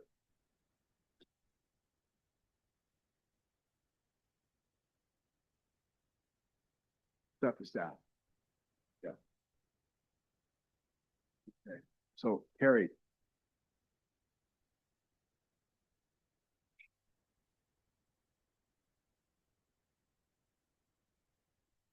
Okay, item 11E, Director of Emergency Services Fire Chief. Proposed 2026, 2028 Community Wildland Fire Protection Planning Grant Program application. Moved by Councillor Engels, seconded by Deputy Mayor Tudor. Be it resolved that council receives for information the Director of Emergency Services Fire Chief's administrative report entitled Proposed 2026 to 2028 Community Wildland Fire Protection Planning Grant Program Application. And the council instructs the Director of Emergency Services Fire Chief to make application for the Community Wildland Fire Protection Planning Grant Program for an estimated $15,000. And the and that council authorizes the Director of Emergency Services Fire Chief to sign the agreement for funding if the application is successful. Comments? In favor? Carried. Item 11F, proposed fire protection grant application for 2026-2027. Moved by Councilor Engel, seconded by Deputy Mayor Hudel. Be it resolved that council receives for information the Director of Emergency Services Fire Chief's Administrative Report entitled Proposed Ontario Fire Protection Grant Application for 2026-27. And the council instructs the Director of Emergency Services Fire Chief to make application to the Ontario Fire Prevention Grant for an estimated at $80,000 for NFPA compliant dual certified personal protective gear, bunker gear extractors, and bunker gear drying racks. And the council authorizes the chief administrative officer to sign the agreement for funding if the application is successful. Comments? We have AJ here if we need. Councilor Haig? Yeah, thank you, Mr. Mayor. Just a clarification, I noticed in both resolutions, one after the other, one is delegated authority or the signing authority to the Director of Emergency Services. Second one is for the CAO. Is that something, is there restrictions in that? No, go ahead. Just a clarification. Yes, so that's just based on approval authorities through the procurement policy. So one is at the threshold that the manager can approve. The other one is over the 75,000, so requires the CAO to. The second thing, what if the equipment costs more than the 80,000? What happens? Or do we have a firm offer on that? Grant? Yeah, okay. I'll go ahead. So with the grant, if we receive approval, then we would just purchase up to the amount of the grant. If for some reason it's higher, we would come back to council to ask for some money, but generally we would stay within the grant parameters. All right, thank you. Your Mayor? Just, what's a bunker gear extractor? Thank you. And through your worship, it's a fancy term for a washing machine is what it is. So it doesn't just wash our gear, it actually extracts the carcinogens that are in our gear when we go into an IDLH atmosphere like a house fire or a car fire. So it's protecting our firefighters from carcinogens. JJ. Anyone else? In favor of the resolution? Carried. Mr. Mayor, through you, if it's okay, if AJ, the Assistant Fire Chief, can leave the meeting at this time. Thank you. Thanks, AJ. Okay, I'm going to call a break till 25 to 7 for 8 minutes.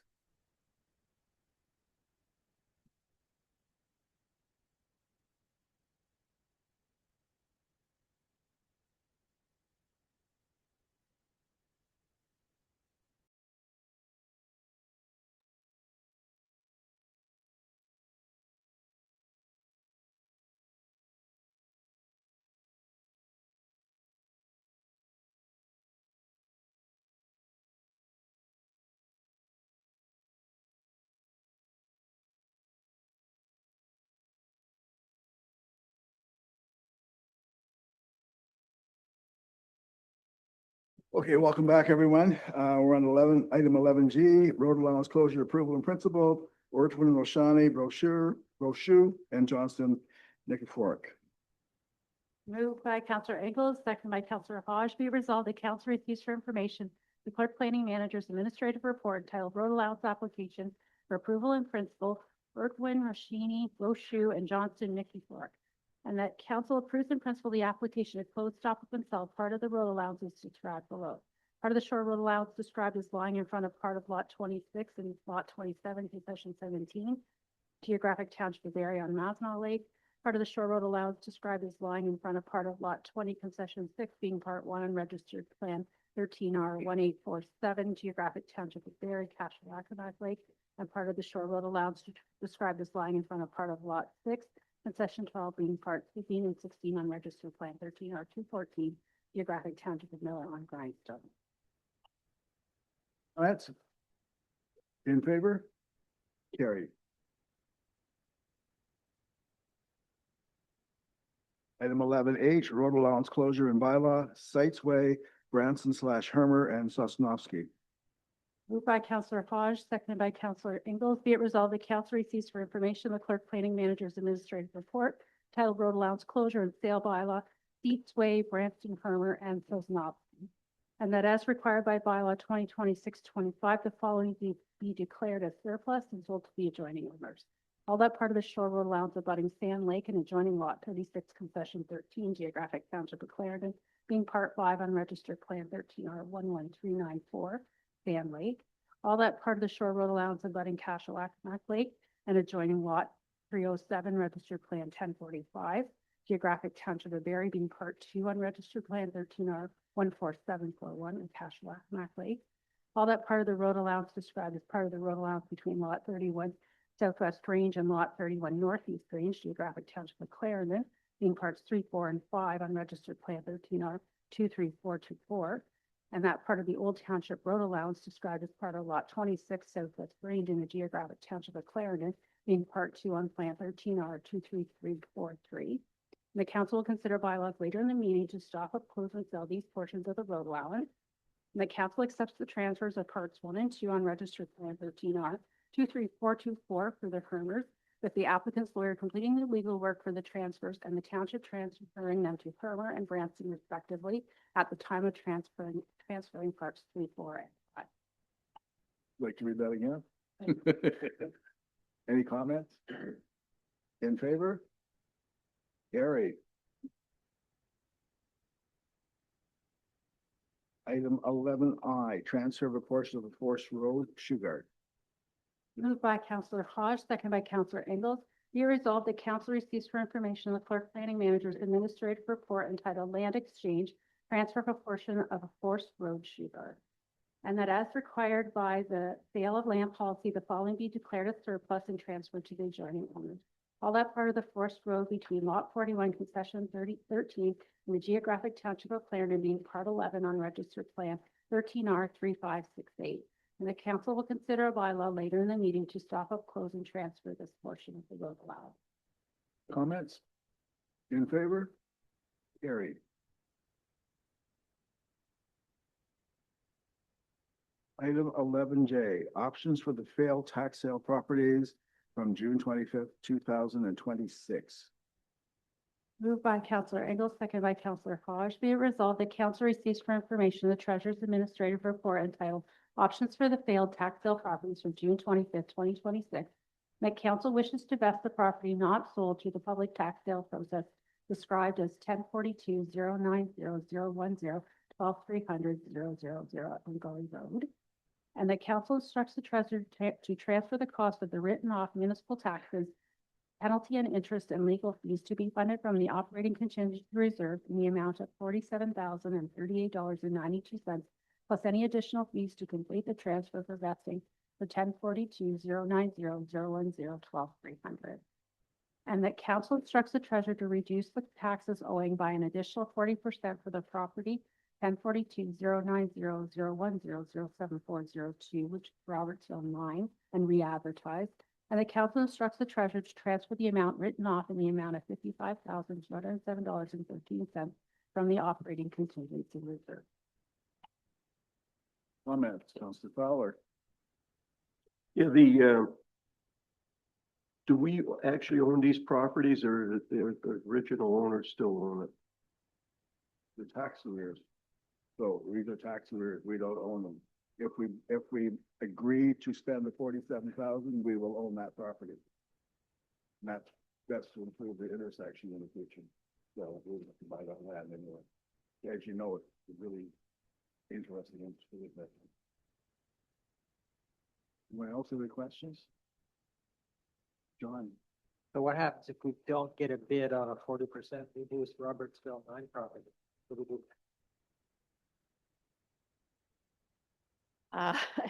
Not sure. I think we continue to reduce. I do have in there the potential of drafting an RFP process, which then would still requires probably to write off the remaining taxes owing. My understanding of the RFP process for failed tax sales is that people would then propose what they would do with the property, and ultimately to get the property back to paying taxes. So at this point, we're trying to slowly still be able to recoup some of the money that's outstanding by reducing the taxes, but if it doesn't sell, then we continue to reduce, potentially an RFP, which would be writing off the remaining amounts owing. Township wishes to vest it, writing off the remaining that's owing as well. Just state my Yes. opinion. I think in spite of the risk of contamination of some sort, I'm beginning to think that this is a property which is the township, On the table, but the discussion is, I would like to, and I'm not saying we should do this, it's just a thought. It would be really nice to check some of the areas, especially in the southeast corner, right against 509. Spend some money there to see if it is contaminated or not, but we can't do that without the owner's permission. And the only way we could get it is if we would own the whole property, and then if there was a problem, we would own the entire problem. So it's kind of a conundrum. But Kelly, so this brings the asking price down to 134,000. So the original owner could come in and buy this for $134,000 and save himself 78,000. They could. I don't think in this situation that we would see that. The others, I can sort of bring the Robertsville mine back. In the previous report, when we reduced it, we can do, I think it's a stage 1 environmental assessment. At this stage, anything further than that would require the property owners, and there's some pieces with that. So we can reinvestigate that. I didn't go there based on the last council resolution and discussions, but I can bring back what that would look like if you want at the next meeting and not make a decision on Robertsville today. It's just that I think John's of the same mindset, and you can correct me, I know you will if I'm wrong, is that this is beginning to cost us a lot of money. And if we can't realize some of the costs back, some point in time, we're going to end up, whether we like it or not, owning this property somehow. We're being responsible for it, and it's never going to be ending. So if there's some way to recoup it and, abandon part of it, or maybe reuse part of it, that's another discussion, not for this table. We're going to be looking at me like, We had this discussion before. So just keep in mind, if we vested, then we're never collecting tax dollars on that property at this stage. So, we're trying to still sell it so that someone will take it and we'll be collecting some tax dollars. So yes, the current taxes owing are being written off, and that we may not recoup. The difference between us vesting and potentially having a buyer is future tax. Fowler. As I recall, that property is 53 acres. If we could find out whether or not in the future, whether or not the whole property is contaminated or there are portions of the property that are usable. That's essentially a summary of what we were kind of talking about, but it's not part of this resolution, but it's something we probably the next something may want to consider. And but we've said no to it, so on. So, and to clarify, council does have up to 2 years to make a decision, so we can just remove that and it can just sit and continue just to accumulate taxes, and council not make a decision. You have up to 2 years to decide to best re-advertise all of the options. John? So I'd like to suggest we remove that one and defer it to a new council, which I suspect will conclude as I have that the township doesn't own enough property. So you don't want us to advertise this at 40% off. You want us to just to keep accumulating taxes. Okay. Counselor Good? I want to advertise it, get rid of it if we can. We're just taking on liability by keeping it. Counselor Fowler and Counselor Hurd. And I agree we should try to get rid of it, but if we can't get rid of it, we'll have to go to the other options. There are other options, but none of them's cheap. And right now, this council has said, it was said it twice. We're selling this and now we're just reducing the asking price. Counselor Farmer? You know how I feel. Let's get rid of it. No, remember your comment from Levant. Deputy Mayor? All right, so the resolution's on the table. In favor of the resolution as presented? Carried.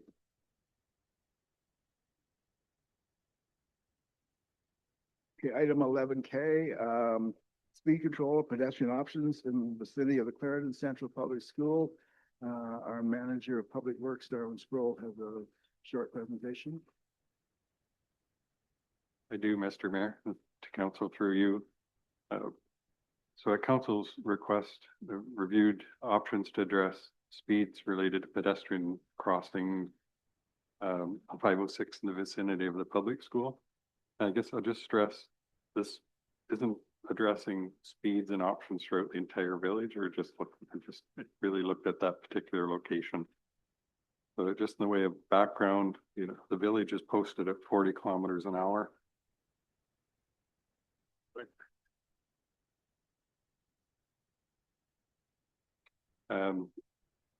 And we have an electronic speed sign this end of the village where traffic's approaching from the south where the 40 starts. The school zones, the limits are identified with upgraded signs with the new the high visibility signs. We did that a year or two ago. And really the concern in the area that we're looking at is the sight lines, operating speeds, children along the road, and really the limited shoulders. We don't have much of a shoulder width there.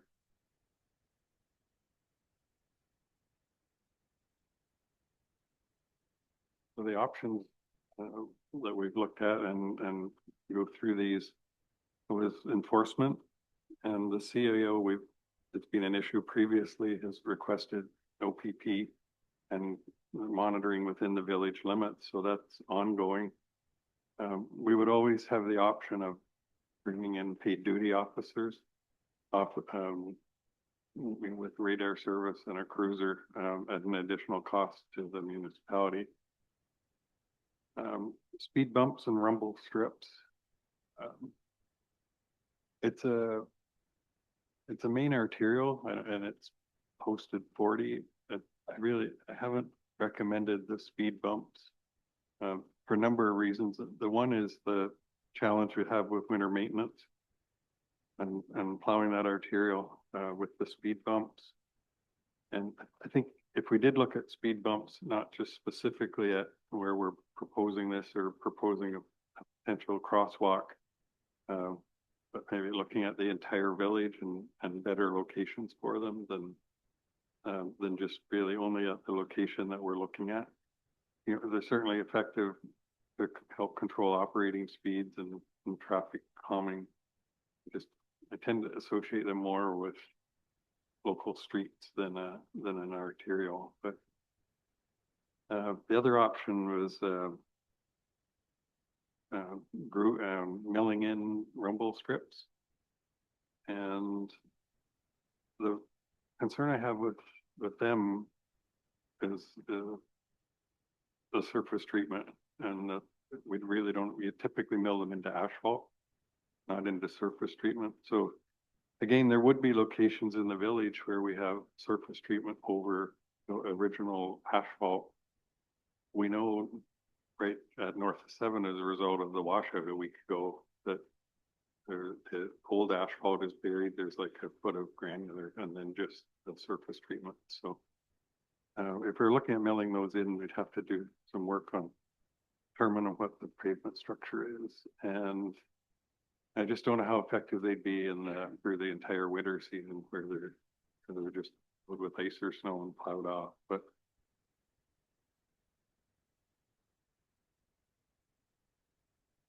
next option we looked at, and then I should mention, these can be combined or dealt with separately as we go through them, but as a path, and we're really just looking at the area from the school in this direction towards the south. Certainly, the best option would be a separate path, well, separated from 506. It could be next to the fence line for the school, but at least separated from 506. The challenge with that, I can't see the school board maintaining it in the winter, and we're not equipped or maintain currently to do winter maintenance on sidewalks or separate paths. Whereas if we're looking at a widened shoulder, we can do that with our existing equipment, probably an additional pass with the plow or the 1 ton when we're going to plow other facilities. But the estimated cost of that would be about $2,000. That's for material, and that's with the work being completed by township staff and with our own equipment. And it does promote, some separation between pedestrians and traffic, and it does lead pedestrians to what could be a more formalized crossing.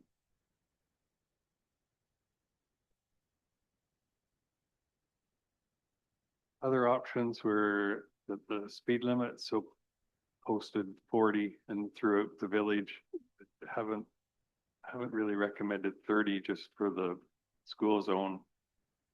But these are interesting, the electronic speed signs. They're highly visible. They flash the speed. They operate similar to what we have at this end of the village, but they're definitely, I think for specific locations, they're more visible. They're attention getting, and we would do one in each direction. And it really increases, drivers' awareness for a specific location.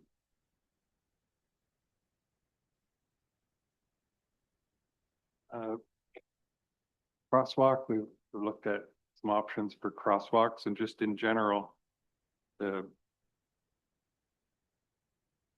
you typically warrant a crosswalk where you suggested, you've led pedestrians to a certain location, and the expectation is that's where they're going to cross. So in this case, if we widen the shoulder, we've done that. We've provided an alternative, and we're really encouraging them to cross there. So it guides pedestrians, but probably the more important aspect is it reinforces their right of way and their right to cross for motorists, that they do have, follow the proper protocol. They have the right to cross, and traffic's obligated to stop. And this formalizes that. And then if it's done right, the pedestrian can rely on having that right of way. It's not just a matter of painting symbols on the road. They require additional measures to make sure they're functioning. They're just, high visibility and perhaps lighting that will come up later, and just signage and pavement markings, but they really are formalized. And I haven't researched this, but it probably require a designating bylaw the same as we do for speed zones. And if it went ahead, we'd research that. So that was general. So I looked at kind of an option A for a crosswalk and option B. So A, I originally looked at the best location for a crosswalk would be up closer to the school entrance. But I reviewed the sight lines, and it's borderline for the 40 posting, but knowing their operating speeds higher than 40, then it's substandard for sight lines if you look at 50 or 60. So you would have to relocate it up from the school entrance towards the north or east. And if you're trying to address students wanting to walk in the other direction, I'm just concerned that they wouldn't go in that direction to cross and then come down on the other side of 506. Plus, on the opposite side of the school, we have more entrances and items to deal with if you do a widening, whereas on the school side from there to the foot of the hill, there's nothing else to deal with. If that went ahead, so the signing and the pavement markings, estimating that the cost of that would be $6,000. So option B just enhances option A, but at considerable additional cost. So B adds the standard signage for the crosswalk, but it adds the flashing light bar. It's solar powered, push button activated.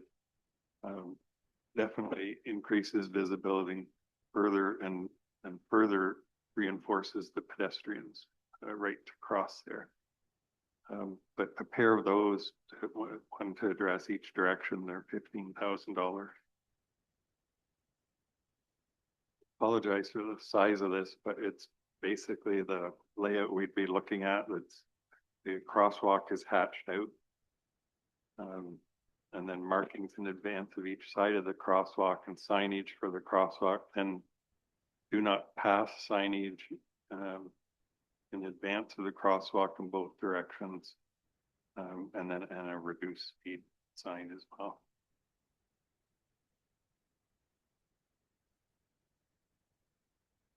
The timing of all of this, if they, depending on which portions of it go ahead or what's approved, is the shoulder widening could be done yet the season before school resumed. The crosswalk and additional signing would be following, could be completed in the fall, but wouldn't be done before school resumed. So the bottom line for all of this, the widened shoulder, $2,000, crosswalk, so pavement markings, signage, and all the provisions, basic provisions for it would be $6,000. The flashing electronic speed control signs would be $7,000, and the light bar at the crosswalks about $15,000.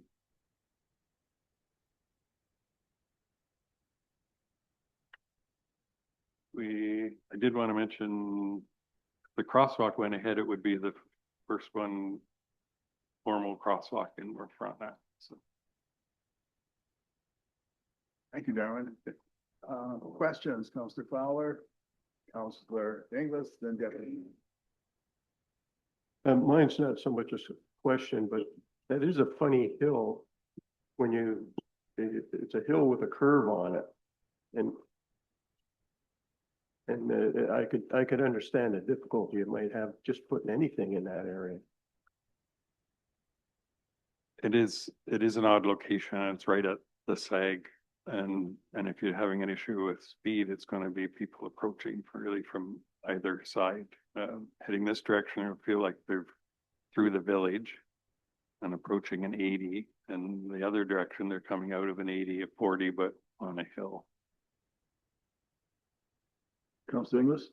I've observed that at Granite Ridge and further south at Prince Charles Public School, there are 40 zones.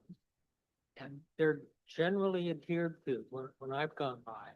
And I think it's because they're very short 40 zones.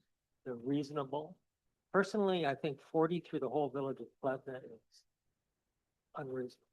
I would rather see a 50 zone through Plevna, 40 and enforced rigorously around the school. At Granite Ridge, the 40 is only applicable during school hours, basically. So like to me, it's all about driver psychology. Very few people go through Plevna at 40. Or through the marina at Ompa. So I just think it might be worth experimenting with a smaller 40 zone around the school. I like the idea of the path and the crosswalk. Not sure it has to be lit. Be a big change for North Frontenac. It's just like Perth. Deputy Mayor? Thank you, Darwin, for that presentation. And I know it's not easy because this is a chronic problem. I mean, there's very few people who do anything under 60 through the township of Plevna. I just want to discuss what you had mentioned a little bit. You talked about speed bumps and winter maintenance, and as a layperson, I can understand that, but yet when I go to North Bay and I come off Highway 11, going from 110 down to 50, there's speed bumps and, you know, and they have winters like us. And I think, you know, I understand we talk about it being a highway, but it's really a road going through a town, right? So I think we have to get that. And then I like your ideas with the crosswalk, and I understand the sight lines. I mean, the ideal location would be up at the top, but I understand that, you know, you see sometimes in places where the sight line isn't that great, they have pre-warning signs that light up, you know, expect a stop or expect a crosswalk going up. And I don't know what we've ever talked about stop signs. Buckshot Lake Road. That would certainly slow people down in the township. I know it has its own other issues. And then I talked to Darwin about grant opportunities. There are some grant opportunities for municipalities and school zones that were thinking about speed enforcement cameras. And we had discussed it at one time, so there's an opportunity there to get some money. Look at that. And I found it very surprising that grant opportunity also allows for pay for duty officers. So maybe we could look at that too. Just on the cameras, they had them in 6 kilometers over, it cost me, right in front of the school, and they took them out 2 weeks later. Yeah. You know, so. Well, some townships had it 9 kilometers. That was their threshold, right? Not this day, it wasn't. Oh, Councilor Good? Yeah, I like the idea of the widened shoulders down there. Don't like the idea of putting the crosswalk up on the top of the hill. Should be down to the bottom. What are you talking about? That's the one. And I guess this has been coming up for years now. This is a problem of speed. And I'm agreeing with John. It shouldn't be 40 all the way through Putnam. In front of the school, yes, maybe even 30 at the school, but the rest of it down there could be 50, not 40. That's there, and over at the other end, it's ridiculous going through down through or out there at 40. That's what it is.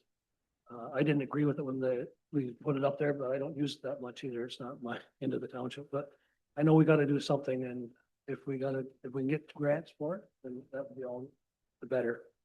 But I'd say widen it out down to the bottom of the hill, and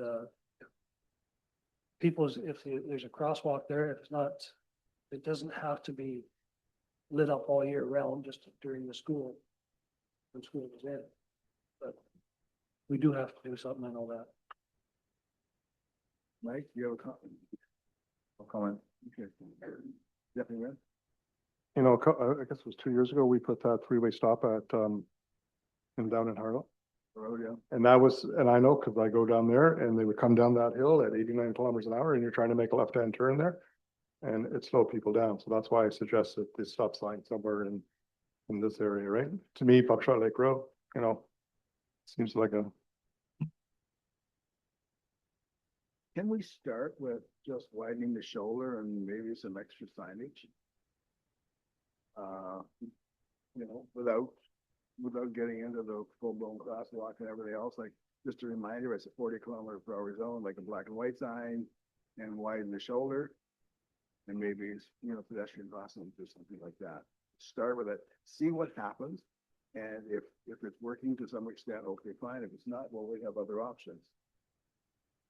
I don't like doing it this way, but you know, it's gotta be a reasonable approach. Darwin? Mr. Mayor, if I could just add, I did consider reducing to 30 in the school zone. And then since we had 40 throughout, I didn't bring that forward, but that is an option. I also, unless you combine it with some other measure, you know, we're questioning compliance with 40. We're going to go to 30. We're not going to get any better compliance unless we enhance it with some other measures. Councillor Ingalls mentioned Verona. I think Verona's a little different. You feel like there's more of a threat of enforcement, and they typically have a crossing guard during school hours. So I agree. I go through there a lot and typically find it's there's pretty good compliance, but I think it's those two factors, and plus it really is a urban cross section, but the speed bumps at North Bay, I think they're milled in, right? More like grooves as opposed to a raised bump. Yeah.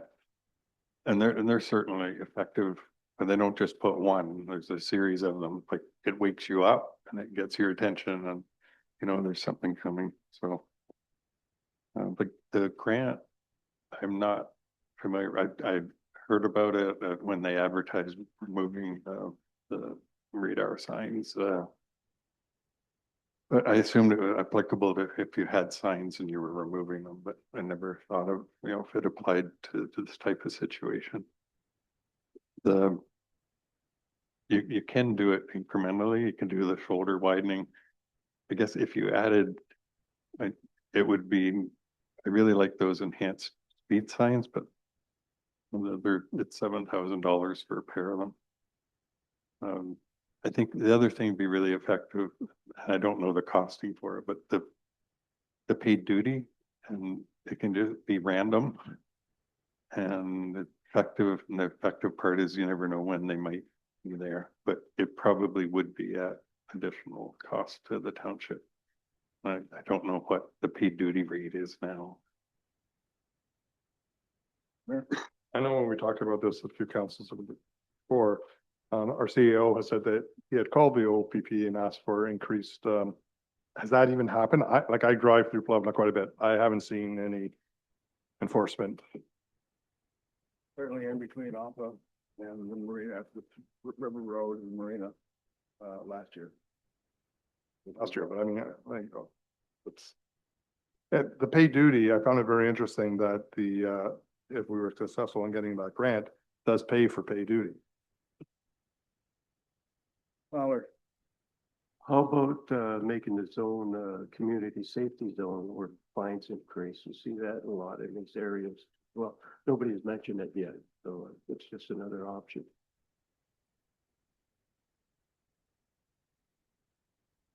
Can we leave this option as we widen the shoulder? Okay. And we then take it back? Would it do any good to bring it back and come up with like stage 2? Because we can do the shoulder widening before school goes back. School starts up again. So that provides an immediate increase in safety. And we could see what actually happens. But, or maybe just a couple of additional, once again, we could 40 zone or whatever. Something fairly minor for signage. We might have a shot or whatever.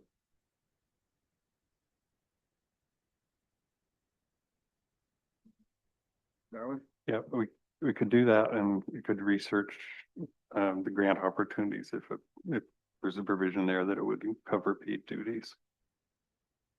And the only other thing I'll add was in reviewing this with the CAO, and I didn't know the background, Councillor Good probably does.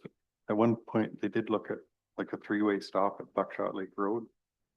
It was probably back when they're considering 40 and speed limits, but concern there was sight lines again coming from this direction and up around the curve and the hill, and the vertical profile and horizontal was pretty limited sight lines for a stop sign there, but that was considered at one time.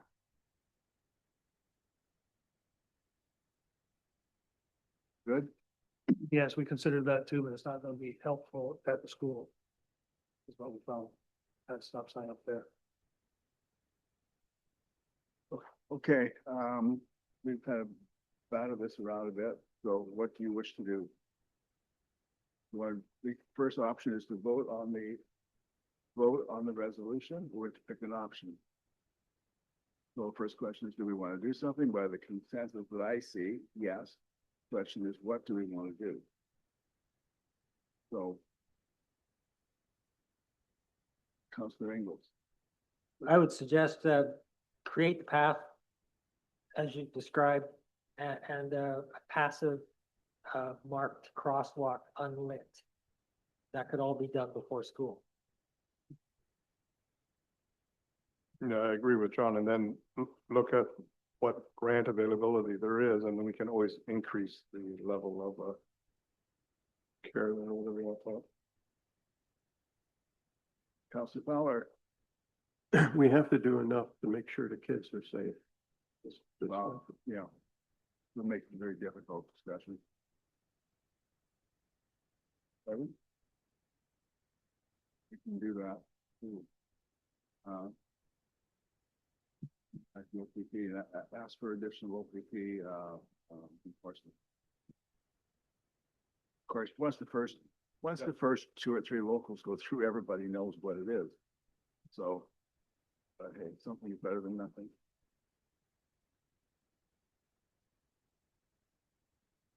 And so Terry, you're rewriting this.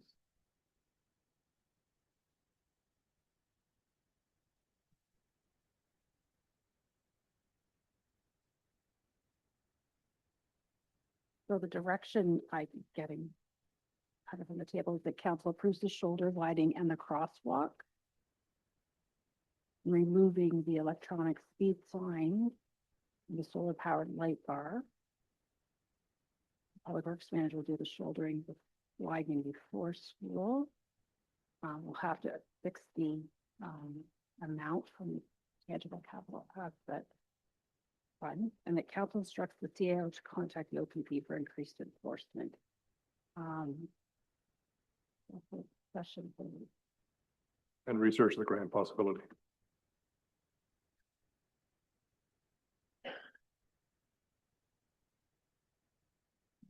Darwin, the kind of shouldering that, will that fit into your current budget? Pull anything out of a reserve then to do this. If you can clarify the intention of the sidewalk, is it some signage and pavement markings? Because that was $6,000. So we're investing a total of 6,000 plus 2,000 that's already accounted for in your budget. Yeah, the 2,000 I can cover with my regular operating budget. But there'd be 6,000 if by a passive crosswalk you mean pavement markings with signage, just no electronic signs or light bars or anything. That would be 6,000. We'll put that into the resolution and read it and we'll vote on it.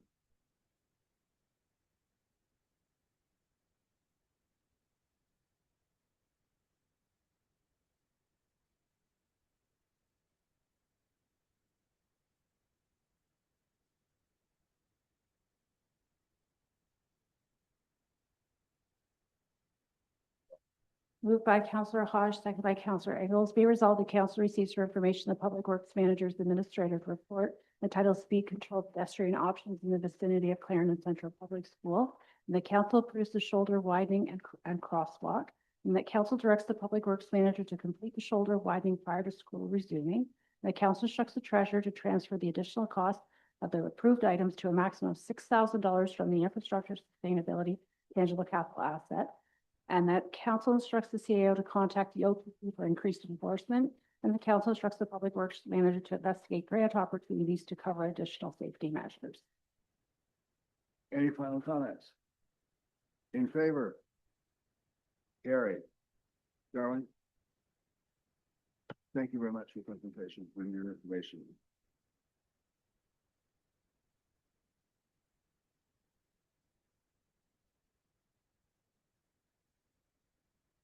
So item 11L, also proposed communication strategy, phase 1. Moved by Councillor Hodge, second by Councillor Good. Whereas council passed resolution 15626 at their meeting on May 1st, 2026, receiving a notice of motion from Mayor Litkey requesting staff prepare a strategy to ensure North Frontenac residents remain informed and the township is prepared to structure an organized response and if necessary regarding the Alto project.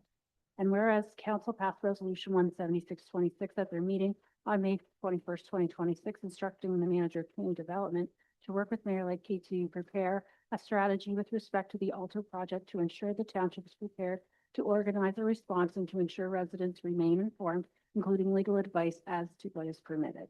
Therefore, be resolved, the council receives for information the manager of community development and the mayor's administrative report entitled Also Proposed Communication Strategy Phase 1, and the council reaffirms its position that the township does not support the proposed corridor going through the township of North Frontenac. And the council approves a three-phase approach regarding Alto. Phase 1, current, monitor, organize, and inform. Phase 2, route identification, route identification. Mobilize, consult, or advocate. And phase 3, if township alignment is confirmed, escalate advocacy, coordinate landowner support, and intensify public engagement. And that should there be a need to move into phase 2 or 3, another report will be provided to council. And the council establish an Alto response team consisting of the mayor, chief administrative officer, and manager of community development to monitor project developments, coordinate municipal communications, and provide updates to council and residents. And the council directs the manager of community development to create a dedicated Alto project information hub through Engage Frontenac and the township website to provide residents with project information, township position statements, scheduled Alto public consultation opportunities, and council materials. And the council directs staff to provide ongoing public information updates through Engage Frontenac, the township website, and social media channel. Comments? Councilor Hermer. Well, I understand that Doug Ford doesn't get federal approval to enlarge the island airport. He's going to withdraw provincial approval. I don't think it matters, but he did say that, or he implied it. Does anyone have any questions about this? So there's a couple of issues I want to bring up here. Councilor Herman. Okay. First is there's some stuff on Facebook and other jurisdictions about non-disclosure agreements. Township of North Frontenac does not have a special bylaw, which means that any non-disclosure agreement can only be signed at the direction of council. So it has to come here. That's one. Two, Brooke and I and Brooke's student Alyssa Bogart, we met with Joel Weed from Alto about 3 to 4 weeks ago. It was a very cordial meeting.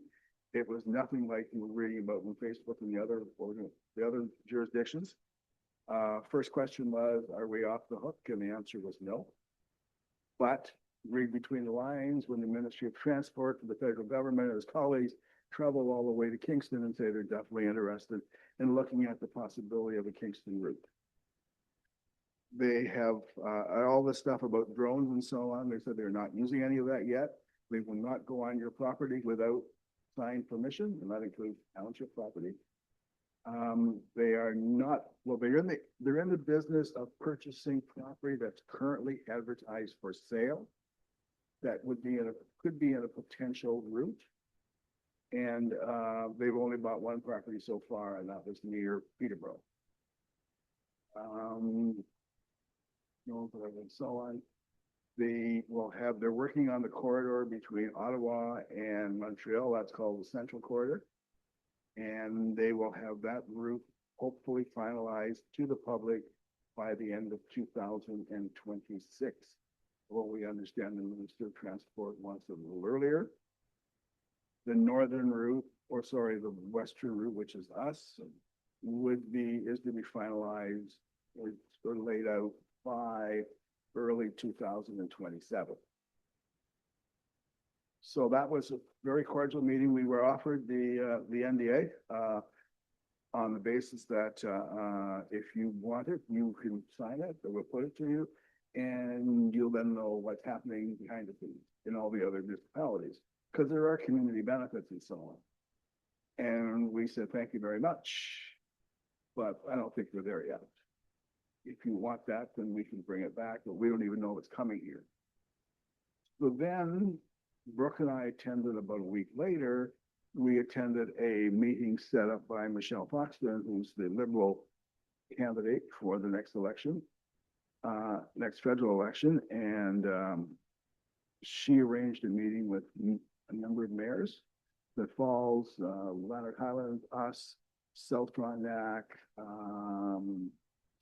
Rideau Valley, I think, was there, or Tay Valley, I forget which one it was. And I think Perth was there as well. And to talk about possible routes. And there is concern, the southern route, they wanted to go, this group wants it to go real south and go through stops in Belleville, Kingston, and Brockville. And they said during that meeting that the northern route you'll see on the maps is the one they think right along the hydro line. So they gave us projected cost. The consultant they were using lives on Marble Lake Road here. And he had worked for it also at one point in time with his own company now. And the municipalities, some of them are looking to hire him or people like him or his company to help them negotiate. But Foxton said, if you sign an NDA, you will not even be able to talk to a consultant or an expert for an opinion. Everything will be completely non-disclosed. So there was nobody was picking up on the NDA. There was some talk about benefits and housing and so on, which is a nice thought. And the mayor of Mississippi Mills, who's also the head of Roma, Crystal Lowry was there, and she said the government has no money. The coffers are bare. The townships and the municipalities have no money for housing. So, you know, what are we asking for? So it was a very good, frank conversation. No notes were taken. We all come away with, you know, do you want to contribute to this group of municipalities that are looking to hire a consultant to help them negotiate? And we just kind of left with that and telling you what it is, because we really don't know. But they did agree, and they sent me this the other day. There are 4 routes this group's looking at. And I'll just give you the costs that they're projecting, Toronto to Montreal. I can't share this with you because it's confidential, I guess. But first route goes right through here. Second route goes a little bit south. Cost of those two are $52 million each. Sorry, billion, yeah. The one that the south route they're showing, 51 billion. But easier to build by far.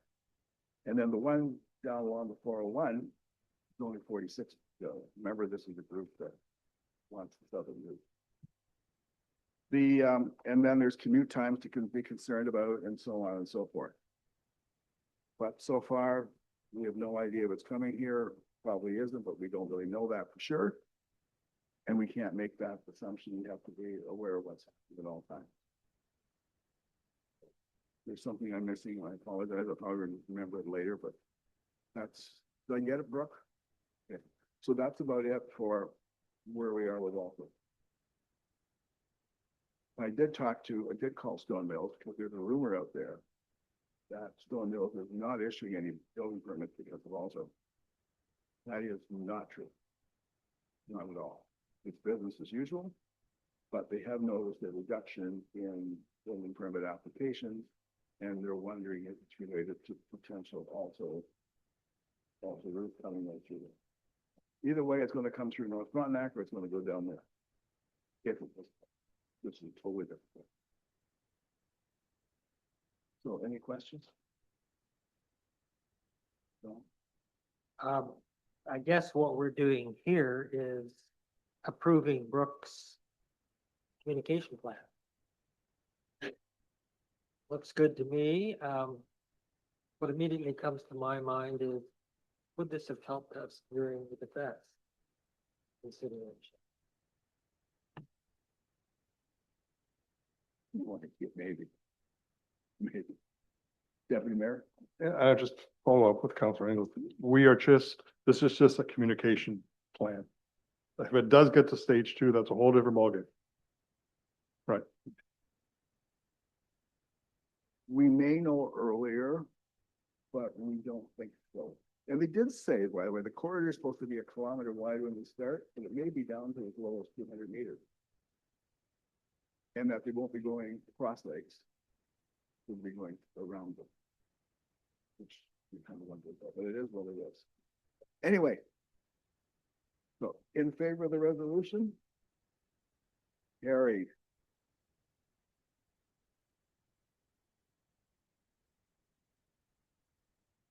Okay, item 12A, Committee of Planning, Adjustment Planning Advisory Committee. Moved by Counselor Hodge, second by Counselor Good. Be it resolved that council receives for information the minutes of a meeting of the Committee of Adjustment Planning Advisory Committee held June 22nd, 2026. Questions, comments? In favor? Carried.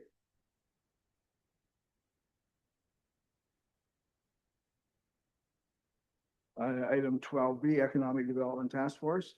Moved by Counselor Good, seconded by Counselor Hodge. Be it resolved that council receives for information the notes of a meeting of the Economic Development Task Force held July 20th, 2026. Comments, questions? In favor? Carried. Environmental Task Force. Moved by Counselor Hodge, seconded by Counselor Good. Be it resolved that council receives for information the notes of a meeting of the Environmental Task Force held June 30th, 2026. Comments, questions? Carried. Item 12D, Housing Advisory Task Force.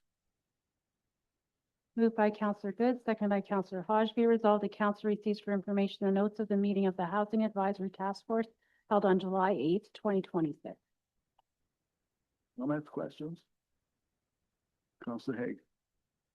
Just want to comment that it was a very good report about the housing task force. Just a quick question about the expo concept. If it comes to, is there a timeline set in there? I don't know if anyone The can. original timeline was this summer, but that's completely off. It would probably be next year. It may extend because it'll be a new council. Council may not want to do it. It really requires, to make this a success, it really requires a combination between the Housing Advisory Task Force and the Economic Development Task Force. Because it's kind of thinking of it as a upgraded home show that you would go to in a big city and so on. We're a long way from that yet. It's still, in the discussion stage. And so, anyway. Yeah, I just want to say it's a great idea and just to see if it's coming soon. Well, we have the facility, or we will have in a couple of weeks, so. Okay, in favor of the resolution? Carried. Does anyone wish to give notice of motion? Seeing none, we have no motions that written notice was provided. So the council verbal reports. Where we're supposed to be.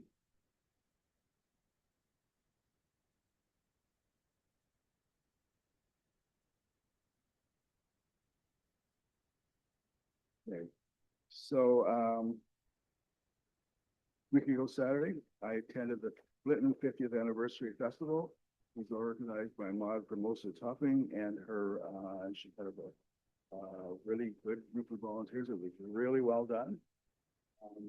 Several vendors didn't show up, and it gave the impression that there was more space there. It was really well laid out. We had great entertainment, but it was very interesting to talk to people. And it was not a township initiative. The township had a booth there, and Tony Fitch was there and so on. It was nice.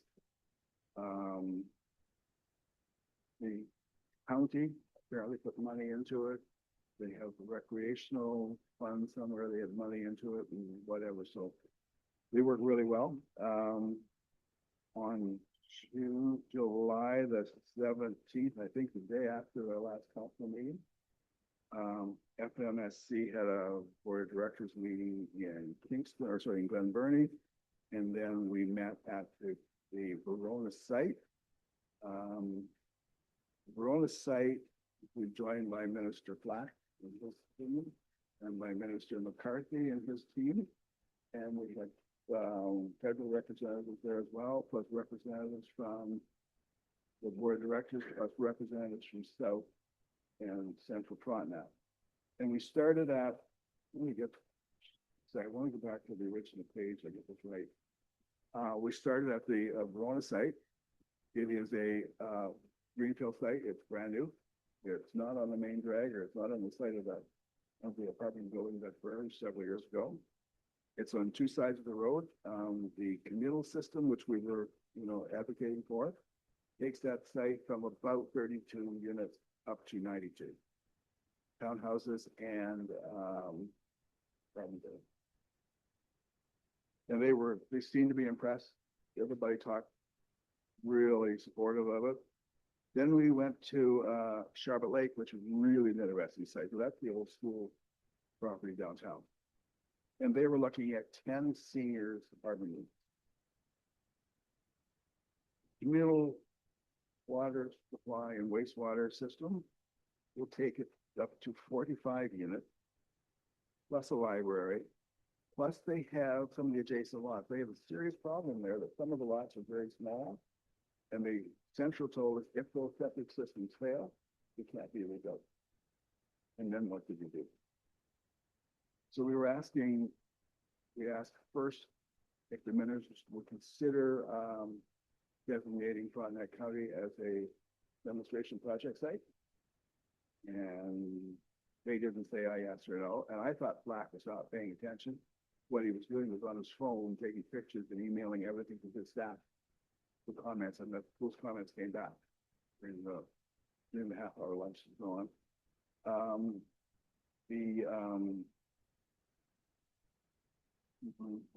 The consultant with Charlotte Lake was there. And their current cost is projected at $500 a square foot. It can be done. There are no takers. Nobody's building. Corona is supported by South Frontenac. South Frontenac doesn't have the funds at this point in time to build it. So they're looking for a contractor or a developer. We also asked Black and McCarthy for financial support. And they basically said no, but then they told us what they were doing and so on. And there was a grant program on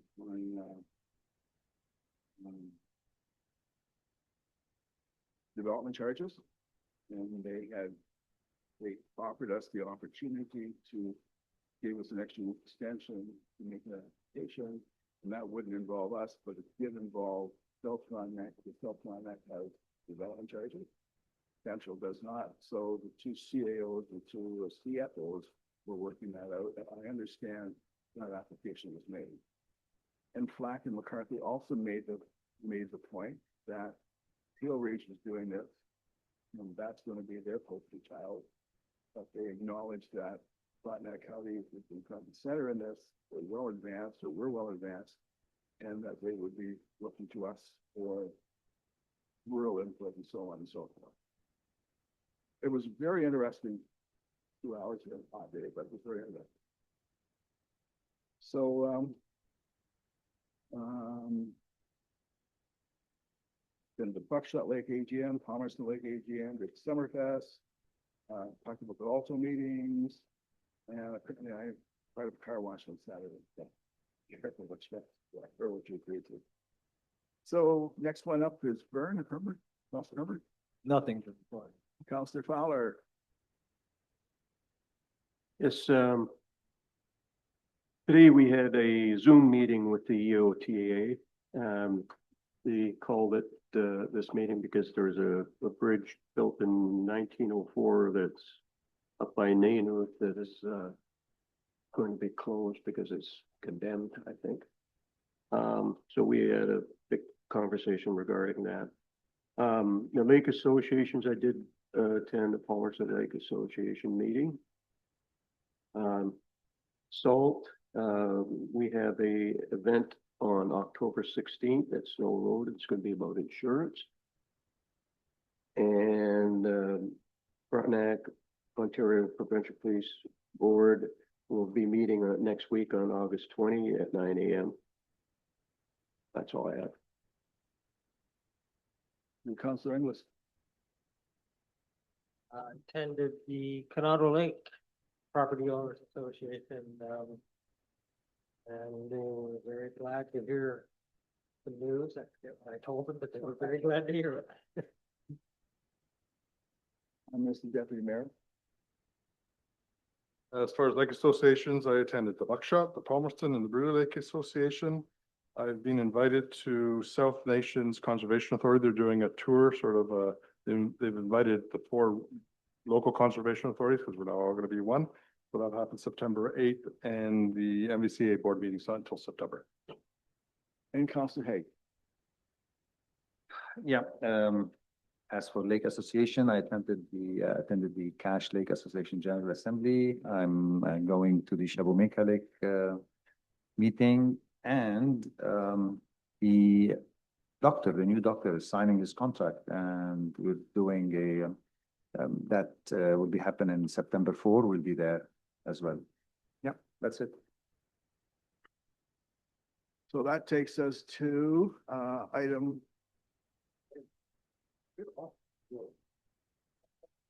I actually pulled this up so I wouldn't forget. And somehow, anyway, so Councillor Good, do you have anything you wish to add? No, not really. Just I'm planning on going to Shabamika Lake Association Oh, yeah. meeting, and the road closures are ongoing. I'll be at Shabamika Lake as well. So, okay, so item 16, bylaws. Moved by Councillor Good, second by Councillor Hodge. Be resolved that leave be given to the mover to introduce the following bylaws that have been circulated to all members of council. 2026-42 road closing, Dietz Way, Branston, Hermer, and Sosnovsky. 2026-43 to establish a site plan control bylaw.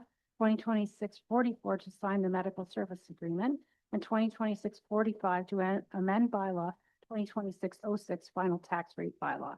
And that these bylaws be read a first, second, and third time and finally passed. Comments? In favor? Carried. Okay, that brings us to the public forum. Is there anybody online, Brooke, who might wish to make a comment? Anybody online that would like to make a comment, you can the raise hand feature, and we do have one from Kelly Willis. And oh, perfect. I think she wants to talk. She keeps raising her hand up and down, but Ms. Willis, do you want to ask a question or make a comment?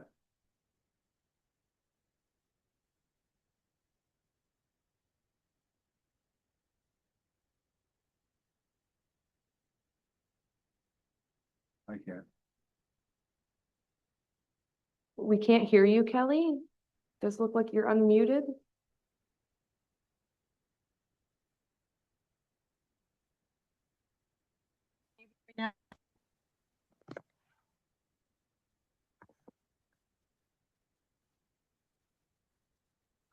Brooke, can you hear me now? Barely. Okay, thank you. So I think it's the mic. I've never found it easy talking to you guys when I'm not there.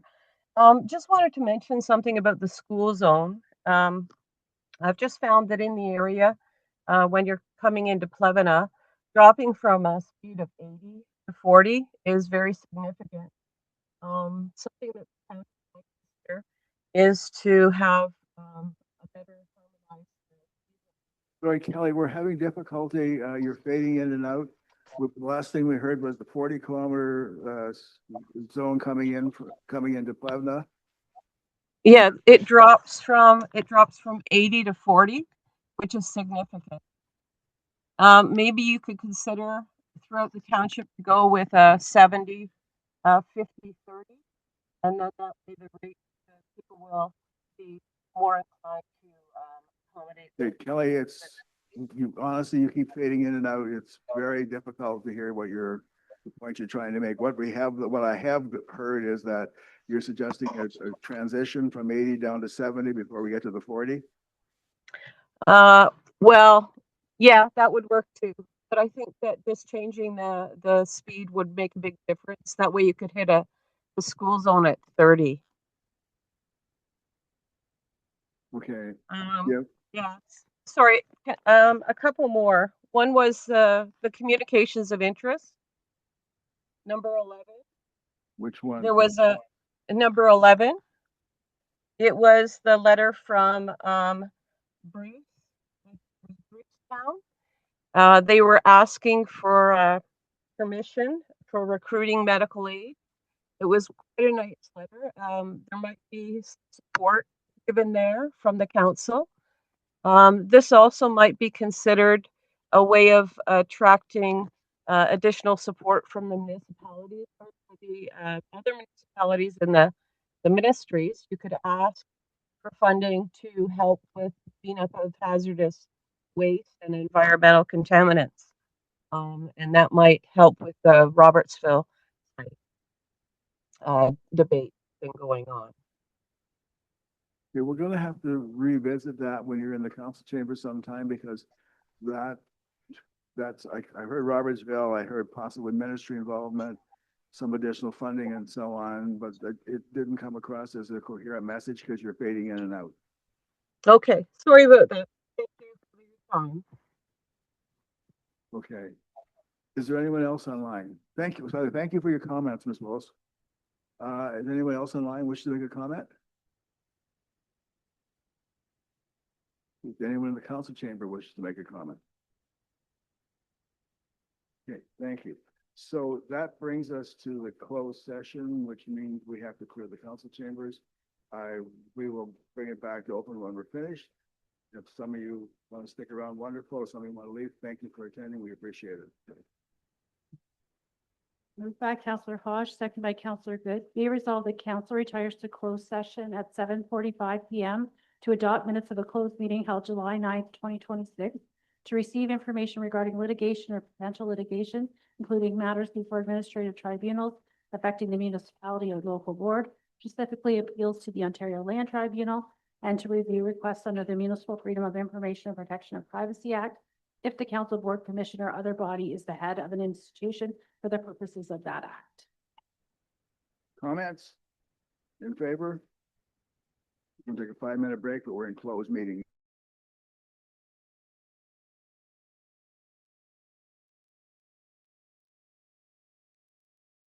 Welcome back, everyone. We have just adjourned from the closed portion meeting of council, where council adopted the minutes of closed meeting held July the 9th, 2026. We received information regarding litigation or potential litigation, including matters before administrative tribunals affecting the municipality or local board, specifically arrears to the Ontario Land, appeals to the Ontario Land Tribunal, and review requests under the Municipal Freedom of Information and Protection of Privacy Act if the council, board, commission, or other body is the head of an institution for the purpose of that act. Moved by Councillor Good, seconded by Councillor Hodge. Be resolved that bylaw 2026-46, being a bylaw to confirm all actions and proceedings of council for its regular meeting held August 13th, 2026, be read a first, second, and third time and finally passed. Comments? In favor? Carried. Item 21, adjournment. Moved by Councillor Good, seconded by Councillor Hodge. Be resolved that council adjourns the meeting at 8:49 PM until September 11th, 2026, or at the call of the chair. Comments? Councilor Hermer? Comment? You're on camera, you know. In favor? Carried. Okay. Meeting's adjourned, folks. Thank you so much for this evening. It was an interesting meeting.